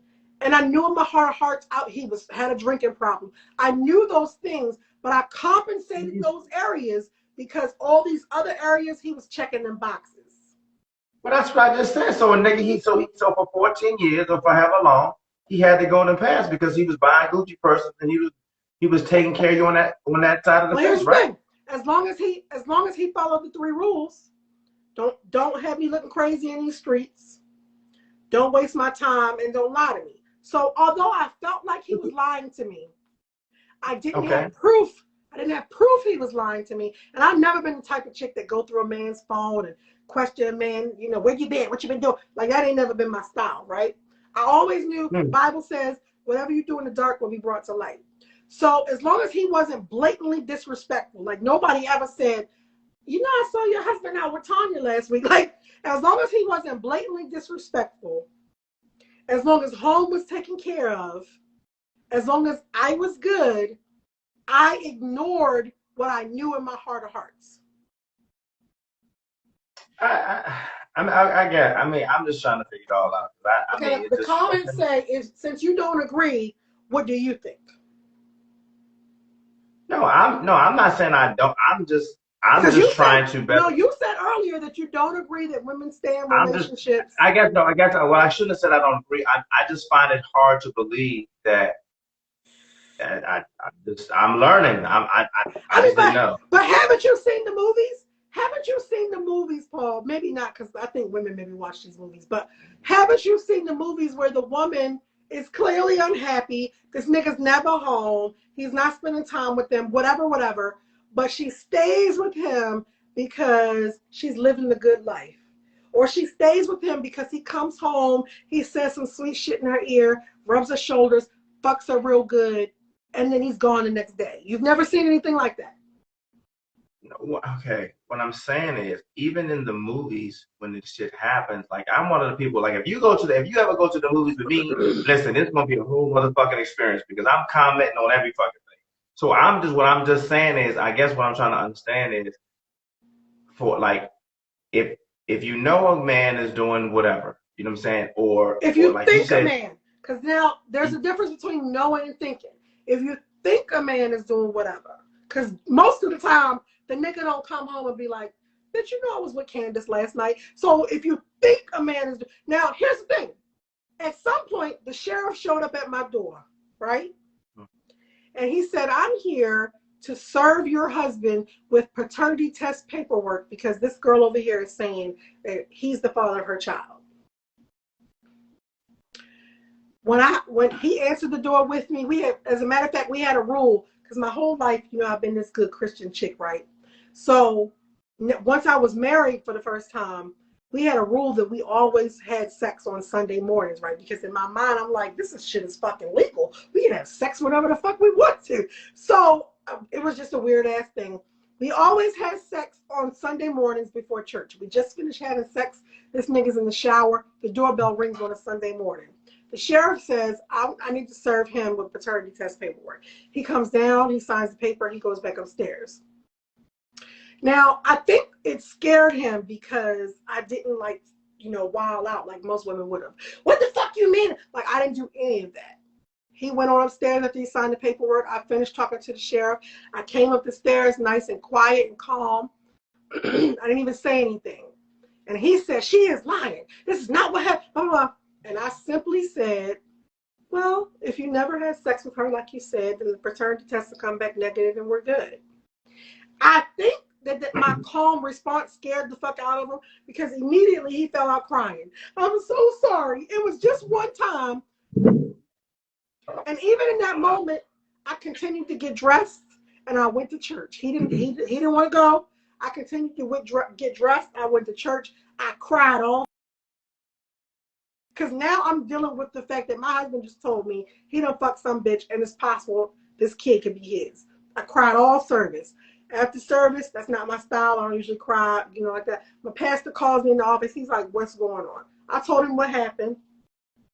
He told his wife. His wife pulled me to the side and she says, don't let what other people think about your situation have any type of impact on the decision that you make. So then she goes on to tell me a story about how when her and the pastor was dating or whatever, he cheated on her, had a baby with somebody else. They're married, living happily ever after. And so in my mind, I was a licensed minister or whatever. I came to the decision that, listen, look, I tell people every Sunday, you got to forgive. It's forgiveness. God says forgive, forgive. So I said to him, I can't in my right mind tell people every Sunday, you need to forgive these people for what they're doing if I can't forgive you. So here's what I'm saying to you. If the paternity test comes back negative, I want to stay with you and I want to make this work. For me, if it came back positive, that wasn't going to work for me because I know the active role that you play in my kid's life. And if I know you have a kid out there, I want you to be active in that kid's life too.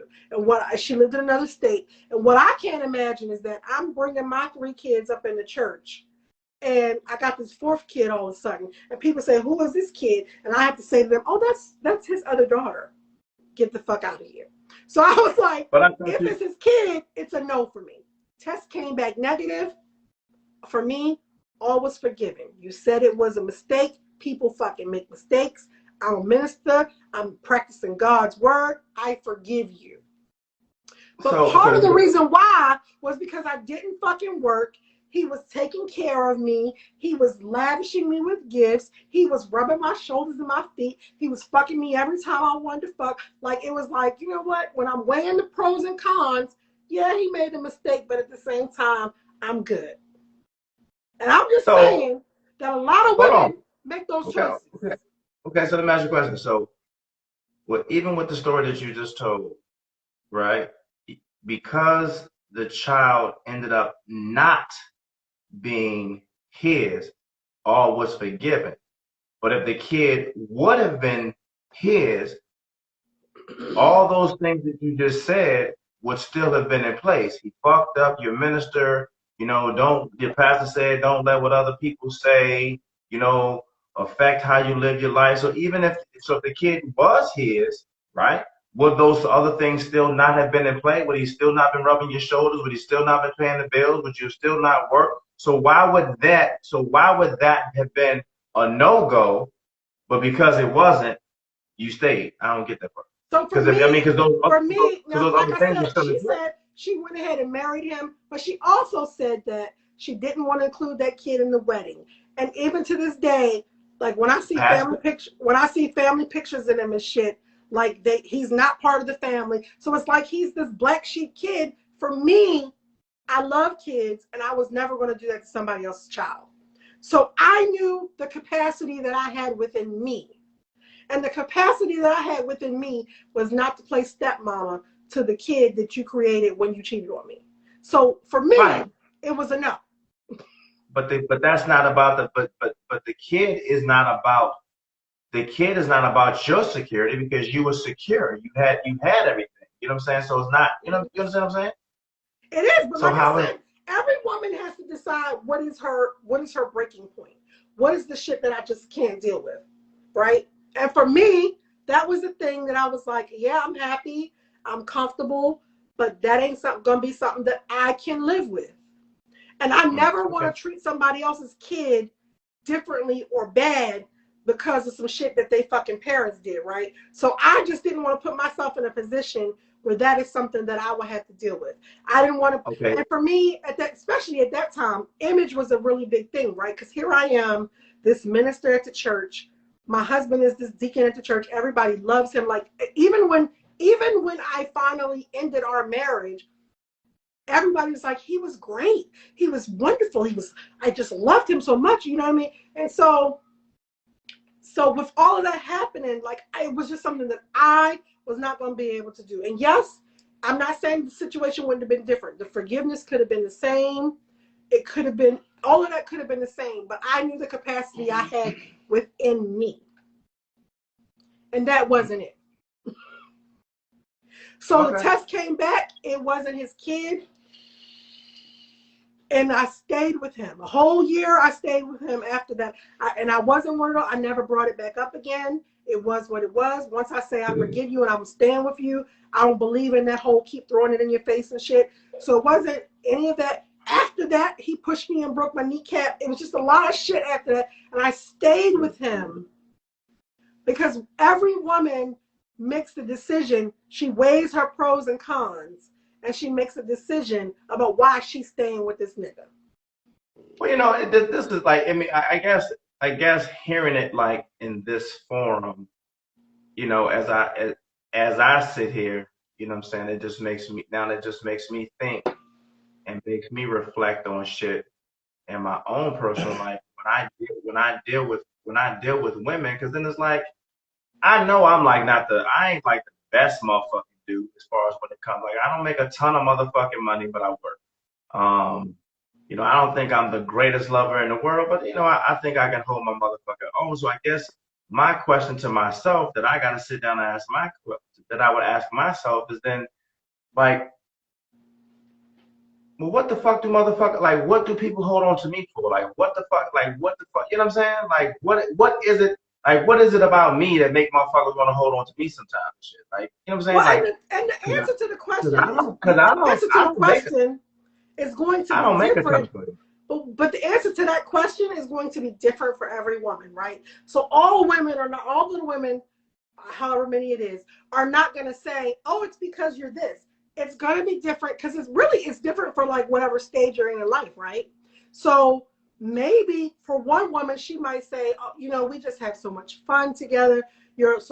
One woman might say, you know what, we're emotionally, I just feel we're emotionally attached. Like, it's different for every woman for whatever stage she is in her life. And sometimes that is connected to her self-esteem, her self-worth, her self-work, because it's really all about what you're doing within you for you to decide what you will and you won't tolerate. Well, listen. If I have exhibited some bad behaviors and shit like that or whatever, and I guess I don't want no motherfucking woman to be with me as no, I don't know, like, don't be with me. I don't know, like, I don't know. I'm listening to this shit. I'm like, I don't know, like if you had a real heart to heart with some of these women and you said, like, don't fuck with me. I don't want to be that story. I don't want to be like, he treats me like shit. Oh girl, but he got some good dick, so I'm a fuck. Nah, I don't want to be that nigga. Like, if I'm that nigga.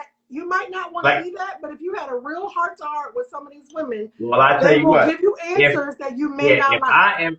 Listen, I don't want to be that. And I dash enough don't want to be, well, he treat me like shit, but this nigga, he worked real hard, and this nigga probably gonna be, he's somewhat financial stable, I don't want to be that nigga either. Like, fuck that. Like, nope, I don't want to be that either. Leave me the fuck alone on both ends of the fence. Yeah, But yeah. don't men do the same thing? Let's be honest. Don't men do the same thing? Are you saying that it's never been women in your life that like they give you grief and they really a headache and shit like that, but at the same time this bitch holds me down? Like, are you saying that men don't have that same thought process? Men don't say, you know what, she don't got the best pussy in her head, not all that, but I know if I needed something, I could call her and she would take care. Like, it's the same shit.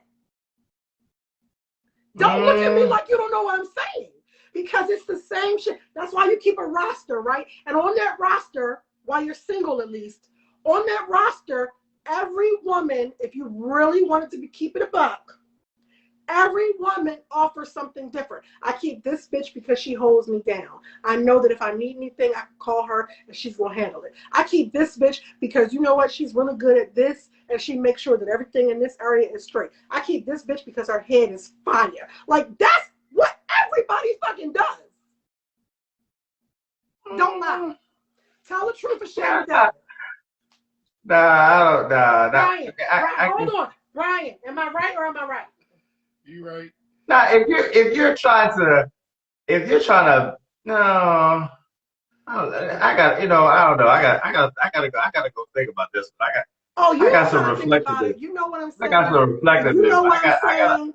You don't gotta got some think about it. reflective. You just fucking don't want to admit it right now, and that's fine because it might fuck up. That's your business.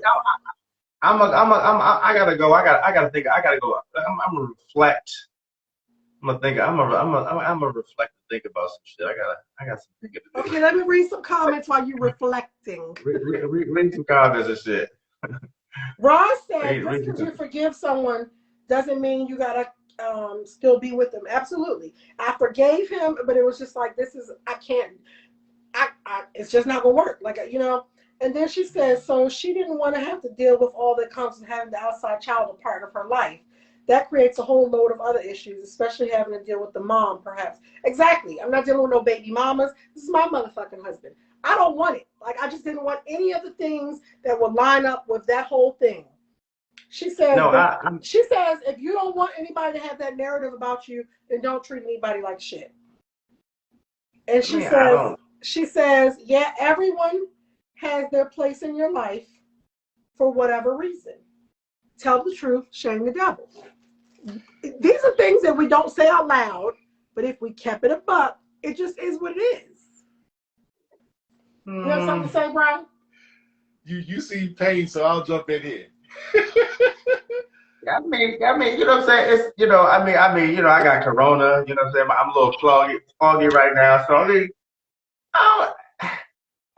but I guess when we was the way I guess what I'm saying, like the way you were saying it earlier, or maybe that's just the way I heard it earlier. And I guess this is what I'm saying. You were basically saying like, girls, women out here that a nigga will treat them like really, really bad, and they will stay just because they got some good dick, or a nigga will stay just because. But when I say he'll treat her bad, here's what happens. So I understand the part when where I say a nigga will treat her bad, I'm not saying that he doesn't season in some good days every now and then, right? But if you have to look at like a 30-day span, right? I know women, I talk to women every day. In a 30-day span, they can probably only name about 5 to 10 days that were actually good.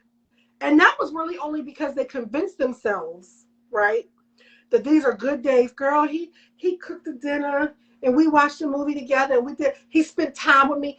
10 days out of those 30 days is what they will use to sustain themselves because he got some good dick or because he gave me money to get my nails done. Like, if you don't want to believe it, you can, whatever. But I'm just telling you what it is. I'm not saying that I don't believe you. I'm just saying it's like hearing it, I guess it's just one of those things that you just, you know what I'm saying? I guess what I'm saying is hearing it that way, you then as a man have to stop and look at it like, you know what, there's probably a woman out there that just looks at me as I'm just some good dick. You're right. And you know what I'm saying? Like your only purpose is you just might be some good dick nigga. Is what I'm saying. So I'm And you so will be so just hearing. 100% correct. So I'm just saying. So just hearing it. So I guess I'm just saying. So just hearing it from this way, it just kind of like makes you take a step back and look at the whole thing and reflect that you might just be that good dick nigga, or you might just be whatever. Like the same way. Okay, basically what I'm saying is the same way you just said that. Everyone might be. There's been times in my life where yes, you're here because you do this, like you just said, you do this. But I guess I've never like flipped that same narrative on myself to say if a woman is dealing with me, I might be that shit just to them. But why? Yeah. So why did you think that you? So you thought you was the whole package to every woman you fuck with? Get the fuck out of here. No. First of all, no. I had never thought that I am the whole package. You know what I'm saying? I know for the most part, I know most of my issues, or the biggest issue that most women or any fucking woman that has ever fucking dealt with me will always motherfucking say. Everybody ends up saying the same motherfucking thing all the motherfucking time. And I get it. You know what I'm saying? But I don't think that I mean shit, I know motherfuckers can call, I guess motherfuckers will tell me one day, I guess, but I don't think I just completely just like I don't think I'm a complete asshole. Like I just completely treat people, treat women fucking bad. Themselves? Like my biggest issue is always time, because I don't never have enough fucking time, and I don't communicate. I don't communicate well all the time and shit. But I'm just not mean to motherfuckers and shit. I'm not just mean. I don't think I am. So wait a minute. Brian said he was going to jump in. What were you going to say, Brian? I've been the asshole because, and I don't even know if you know all the stories, but you know some of the stories about a certain person, right? Who I treated like shit because I just did, and I treated her like shit to the point to where she was pregnant with my son. She needed a ride home from work, and I got her a cab home. I didn't pick her up because she said there were certain things she wasn't willing to do. She said, doing by yourself, doing with somebody else, I don't care. I just ain't doing it. So she didn't get picked up because I was doing what I wanted to do. The shit you said you wouldn't do, I'm going to do tonight. So I'm going to catch you a cab so you can get home. And I'm going to do the shit you said you wouldn't do. I was an asshole. And I couldn't get rid of that motherfucker. And you couldn't get rid of her. You couldn't get rid of her because there's at least one area that she decided, or she convinced herself, he is everything in this area. Whether it was the dick, whether it was the money, whether it was the emotional, whatever it was, every woman is different. She has decided he is everything to me in this area. So I'm going to put up with all his shit because in this area, he's everything. Now, DJ Rock Nice says, so if he gives you stability or good dick, does he deserve to be hurt or violated when you go get the things you don't have from someone else? No, not at all. Here's the thing. When a woman decides he's everything in this area, that's why I always say that women just know how to cheat better than men. Not that we don't cheat. When a woman decides that he's everything in this area, she will do all she has to do to protect this nigga because of this area, right? So even when she meets the next dude, right, who will treat her right, who will be everything that he's supposed to be as a man, because she has decided this nigga in this area is everything to me, she may even fuck over this nigga, overlook this nigga. You've seen it. You've seen the movies. You've heard the stories of friends and stuff like that, where she got a perfectly good ass nigga right here, or a perfectly good ass woman that's willing to die for this nigga, but he can't give up Keisha.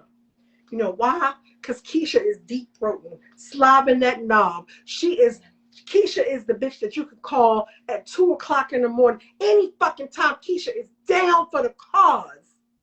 So he is willing to fuck over Vanessa, who is who will be everything to him, who's willing to give him everything. Because Keisha, Vanessa, you just don't do it like Keisha. It's just what it is. So until a person gets past that point, and normally in order to get past that point, it requires self-work.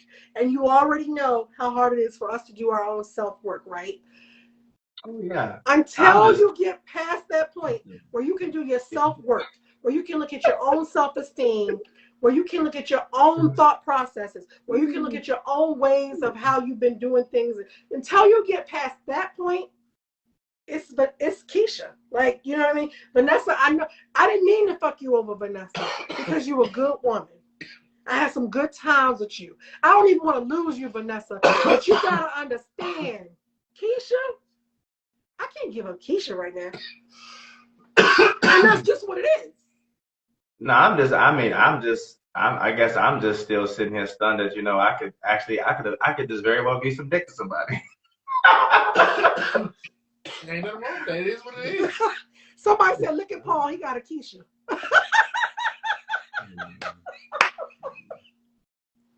And Keisha is over here blocking your blessings because you so hung up on the shit that Keisha will do. Man, listen, you telling your boys, y'all. Because at some point, even the people around you are like, nigga, Vanessa just did so-and-so. Vanessa, and you like, nigga, you don't know Keisha like I know Keisha. Like, because you have convinced yourself that whatever area Keisha fulfills, you can't let that go. Because if you let Keisha go, this area just might not be fulfilled. Yeah, Vanessa's a good woman. Oh my God, Vanessa, she's a sweetheart. I love being with Vanessa. I love Vanessa, right? I love Vanessa. I love being with her. She's a sweetheart. We have good times. I can see myself spending my life with Vanessa. But y'all, Keisha, that's a nasty bitch. Like, it's just whatever you've decided. But yo, Keisha, that bitch will give me $300 now if I call her and say I want these Jordans. Like, that's just what it is. No. What I'm saying is I get that part. But for me, right, or somebody made a comment and they said, or Keisha looks a certain way and Lisa is a good woman. Because let's not overlook that part. Because we all have created in our mind what we want our perfect woman or man to look like and be like and this, that, and the third. So Keisha might just, man, she is a 38, 24, 36. Like, nigga, you seen Keisha ass? Like, that's what we say. You know what I mean? Like, and bitch, Nick got a 12-inch dick. I mean, I love Brian. Like, I do. And I know he loves me. And this is hypothetical, of course.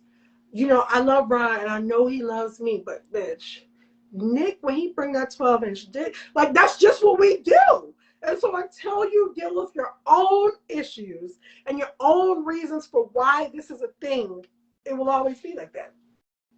And we stay in these toxic relationships and we keep dealing with these people that we know we need to fucking cut off. And we're 48 and 49 and 50 and 36 and 20. We're this old and we're like, why the fuck have I not settled down and met the woman or man that is for me? And it is because you got to deal with the shit that you got going on with Nick and Keisha, right? You got to really look at your value system. You got to really look at your self-esteem and your self-worth. And you got to really look at what these people are actually doing for you. Or what are you afraid of by letting these people go? And so this is why we stay in these dead-end ass relationships. This is why we keep dealing with these men and women that ain't about shit and missing out. Now Vanessa done moved on. Listen, if there is ever, all I'm saying is this, if there's ever a fucking woman that I have ever, fuck that, listen, if you think I'm not shit and you don't think you ever gonna get what you want out of me, then by all means, leave me the fuck alone. Just, you know what I'm saying? Don't just leave me the fuck alone. Because I don't need shit. But here's the thing. What happens is, first of all, you don't want these bitches to leave you alone. You want to fuck them for a reason. You know what I'm saying? Here's the thing. Our egos want to keep a roster. Like, even when you're fucking married, right? Nobody wants to get married or settle down and think that like no other motherfucker on earth is now attracted to me, right?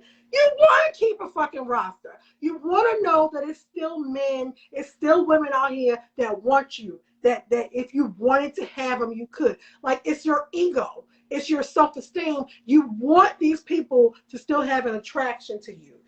Guess what? If you settled down with Keisha and you thought she was the perfect bitch, if no other woman ever acted like she had any attraction to you or ever acted like you caught her eye, you be fucked up. Because we want to believe and we want to know that there are still people that have an attraction to us, that you still do that little flirty thing every now and then. You may not even cheat, but you just want to know you still have it. I know you've heard people say, I just wanted to know I still had it, right? I mean, you get that, you get that, you want to stay if you still have it type of thing. But I mean, I don't know. I don't know. I don't know. And sometimes so you get to what you're dealing with is the hard pill to swallow that you have personally put women on tiers and rosters, and this bitch is good for this bitch is good for this. But you don't want to understand and believe that women do the same shit. And I'm here to tell you, we do. No, I mean, no. What I'm saying is, I'm not saying women don't do the same thing. But again, when you're so hyper focused on doing you, especially as a man, yes, I've done the roster thing. Absolutely, I've done the roster thing. You know what I'm saying? You're gonna have a starting lineup. You know what I'm saying? Of however many motherfuckers you're gonna have on your lineup. Yes, I've done that. I'm not saying that I haven't. And yes, I've been in situations where this woman does this, this woman does this, this woman does this, da da da da. Hell, if I could build a bitch, I would have I put everybody in one big ass basket and shit, and there you be. But it don't work like that. So I get that part. But again, when you're so hyper focused on that, sometimes I guess I never really just took it and flipped that shit around and said, nigga, you might be the person that's just that. You might just be the dick, nigga. You know what I'm saying? You might just be good dick. You know what I'm saying? And that's all you might ever be to somebody else. And I would only be that to somebody else is what I'm saying. So I just never like just flipped the table all the way around and looked at it that way or whatever like that. Well, but trust and believe. Well, now you know, and there you have it. Yeah, but I'm gonna. Yeah, now you know, and there you have it. That y'all are not the only ones that do that. Like most of the time, most of the time, of course, not always, because sometimes bitches is just stupid. But most of the time, we know this nigga ain't about shit. Right? We know he not about to settle down with us. We know he lying. We know he got 4 other bitches. But you know what? I'm keeping this nigga because, bitch, when he drops by, I'm good. Like, that's just what it is. When he drops what? When he drops by, I'm good. I know that when he drops by, he's about to eat the shit out this pussy. He's about to fuck me until I go to sleep. And so when he leaves, what the fuck ever. You know what I mean? When he leaves, it's just like, I don't even give it no thought because I know he's with other bitches. But guess what I know? I know that when he's here with me, when he's dropping that dick off here with me, it's about me, and he gonna handle shit. I am just, you know what? I have never realized that I'm just dick.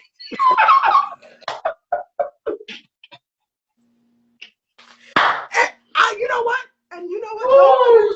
Those are usually the women. And you know what? I am listening. In your mind, I don't know. Listen. In your mind, you'd be like, she cool as shit. She don't even question me about what I'm doing. She don't even care. You're right, because what I'm focused on. I am just fucking dick. You are. I promise you. It's at least one woman out there. It's at least one out there that all you are is some good dick to her.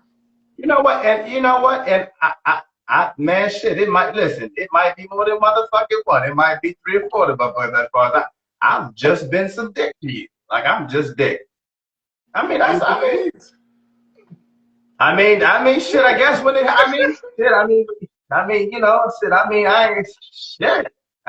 shit just. I'm just dick. Here's the difference. men and their ego, they struggle with that, right? Women, we usually come to terms with the fact that I know this nigga ain't trying to marry me and he ain't never going to do what he's supposed to do with me.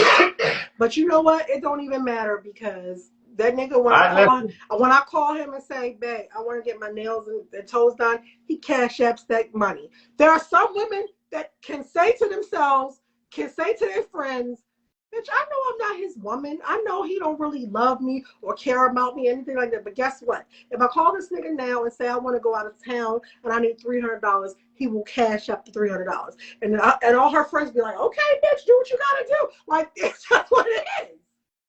Well, I mean, listen.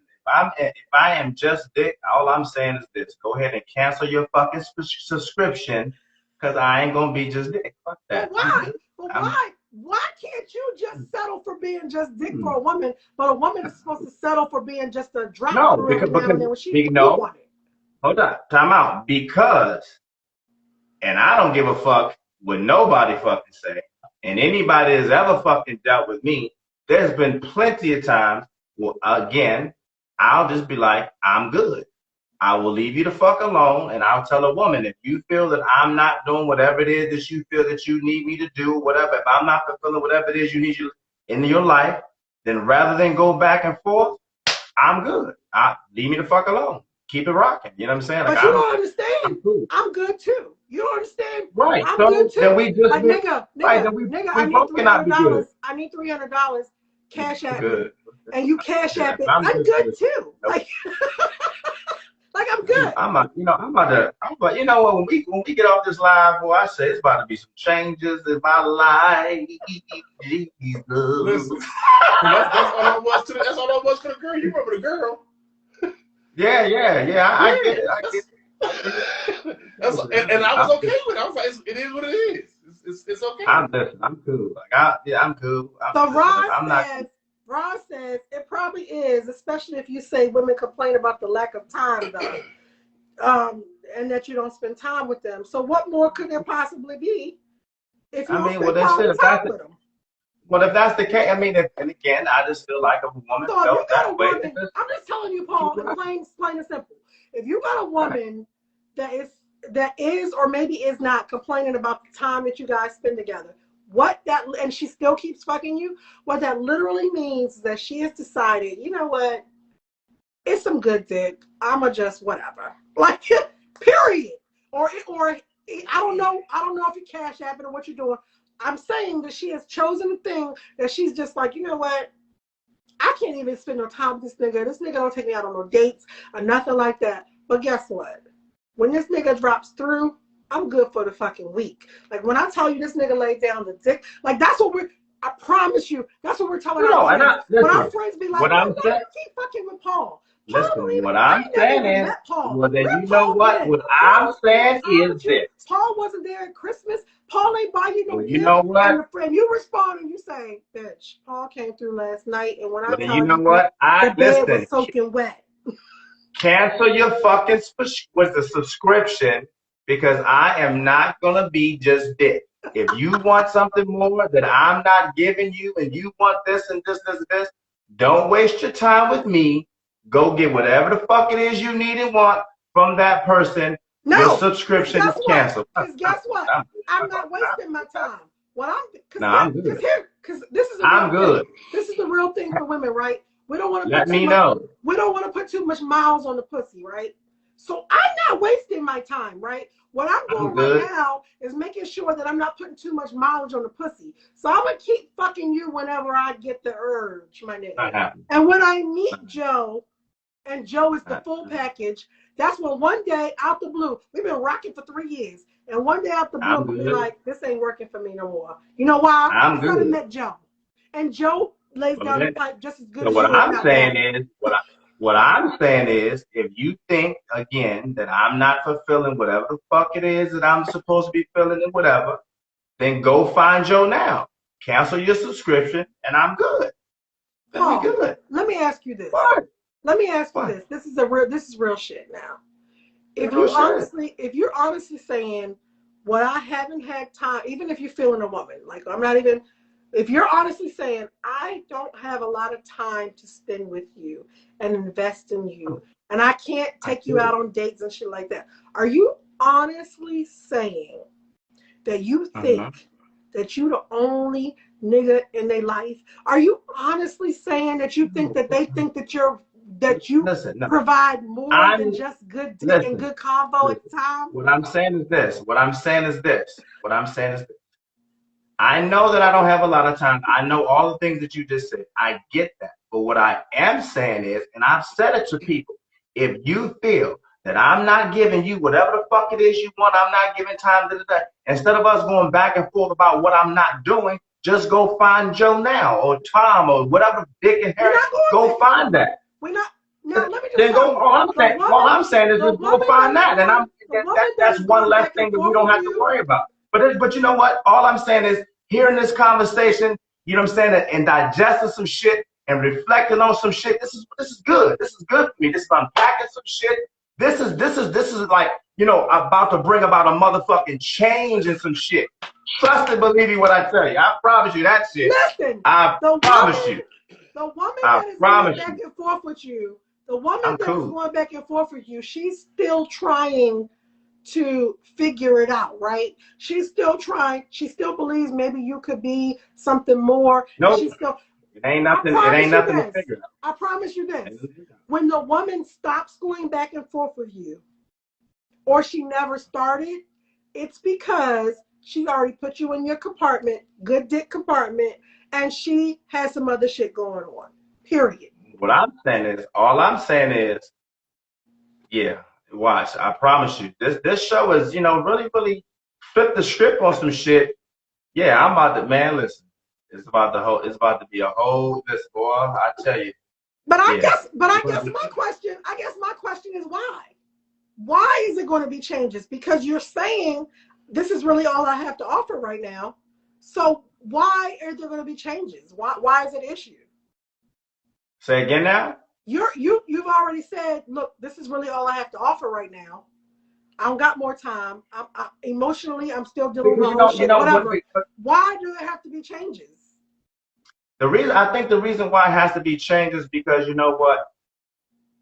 I think I gotta start looking more deeply about myself. You know what I'm saying, about what the fuck I'm doing, because not only am I wasting my time because I know I'm never going to give you what you want. Now I'm holding up your motherfucking life and my life because I'm not going to give you what you want. You know what I'm saying? And I know that you're not going to ultimately give me what you want, what I want. And now we're in this dumbass conundrum of going back and forth and just wasting each other's time. So I'm just like, you know, so now I'm just like, I think I just might have to do some shit. It's not a conundrum. It's not a back and forth. What you are is a space filler and a pussy filler until I find Joe. Listen, I'm not going by this space filler. I ain't know about none of that. So if I'm just dick, cancel your subscription, and this dick is no longer readily fucking available. Okay? Don't come and see me in 30 days. Don't come see me in a fucking week. Your subscription is canceled. Period. DJ Rock says, Paul, you will never know she's interviewing others. Yeah, she doesn't treat you like you just my dick. Like she don't treat you like you just my money man. You'll never know. But listen, you guys have empowered me to a whole nother motherfucking level. I appreciate the show. This show has been insightful. I'm trying to tell you, I promise you, it's going to be. Ross says, at the end of the day, is your need to decide for what you want, and if anyone doesn't align to that, why bother? I guess I still just am confused about why it bothers you that you just some good dick to somebody. Because aren't they just good pussy to you? Because if they were anything more to you, then you would create the time. You would do what you need to do to make it be more. So if you don't do those things, then they have to deduce that, well, shit, we just, you know what I mean? I'm good pussy to him. I'm emotional support, whatever he needed. He needs somebody to talk to. I don't mind doing that shit. I'm free tonight. Like, why is it cool for you, but not cool for her? No, I'm not. No, what I'm saying, I'm not saying that it can't be cool for her. What I'm saying is, it's no longer going to be cool for me to accept that. Just like I'm not going to allow her, I'm not going to allow people to accept my poor behavior or whatever. So it's going to be some motherfucking changes about a lot of motherfucking shit. And I'm just telling you, it's about. You're going to make some changes to yourself as well. That's what I just said. Okay. I just said that. That's what I just said. Okay, well, listen, that's what this show is all about. This show is all about. That's what I just said. It's gonna be some and learning. It's gonna be some changes. That's all I'm saying. It's gonna be some changes. This is great. This is wonderful. This is great. And you know what I'm saying? In honor of, you know, the great late Sam Cooke, I'm just gonna let this play in the background as we get ready to close out this show. I will no longer be subscriptions. Okay, I'm not gonna be subscriptions anymore. Okay, so ladies, I'm sorry if you get cut from the roster. Then I'm just gonna take it as I'm helping you. Again, if you get cut from the roster, you just needed some help letting go any fucking way. So listen, we don't own the rights to this music that's playing in the background, but this is Sam Cooke. A change is gonna come. And goddamn it, a change is gonna motherfucking come. You understand me? I'm trying to tell you. I wanna say thank everybody for tuning in to Still Radio tonight. If you haven't learned something, then too bad for you, because I've learned a lot. Yeah, this is great. This is really, really great for me. And yeah, this is great. This is outstanding work. This is a beautiful job. Wait a minute. DJ Roy says, look, you can make all the changes you want, but Eb told you they won't let the good dick go. That's it. It don't matter, because at the end of the day, this is my dick. You can't get it unless I hand it out to you. So yeah. Guess what? If you've been fucking him on a long-term basis or on a regular basis, you ain't letting the pussy go. Because guess what? You're still single, and you're not about to sit around and not be fucking because you're mad because she might just be using you for your dick. Lies told on Instagram. Listen, the one thing about me, if I put my mind to something, if I say that I'm not gonna fucking do it, I ain't gonna fucking do it. I don't give a fuck what nobody says. Period. That's just how I rock out. You know what I'm saying? So if I make some changes to my motherfucking roster or whatever like that, a change is gonna come. Just like that. It's straight like that. You know what I mean? Believe it when I see it. I believe it when I see it. Ladies, you can inbox me and let me know if you got cut, so I can tell you where you went wrong. I'll tell you what it is. You know what I'm saying? So, anyway, this has been an entertaining show. I definitely learned a lot about myself. I learned a little bit more about women. You know what I'm saying? So, I definitely appreciate the input. It's been great. It's been fantastic. I'm about to go. Yes, I gotta go write me down some notes. Yeah. And shit. I'm gonna go write me some notes and shit like that. And yeah, I'm ladies, good. He's gonna be calling y'all, asking y'all. Let me ask you a question. Why do you keep fucking with me? Like that is not what I'm gonna do. I'm absolutely not gonna do that at all. That's not gonna happen. You have to ask them, because you can't just decide for yourself that you know why they fucking with you. Why? I can decide whatever I want to decide. No, this is me. You can't put thoughts and words in other people's mouths. So you have to at least ask them real shit why you keep fucking with me. Just ask them real shit, like why you keep fucking with me. We don't spend that much time because you know what you think. That's not something that I have to ask, because it's one of those things that you have one of those aha moments and shit like that. You just have that aha moment.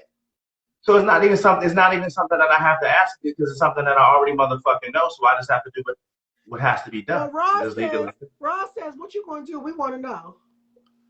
Nah, it's not for people to know. I mean, it ain't for people to know, but it's not for people to know. But I will say this: people will know. I'll say that.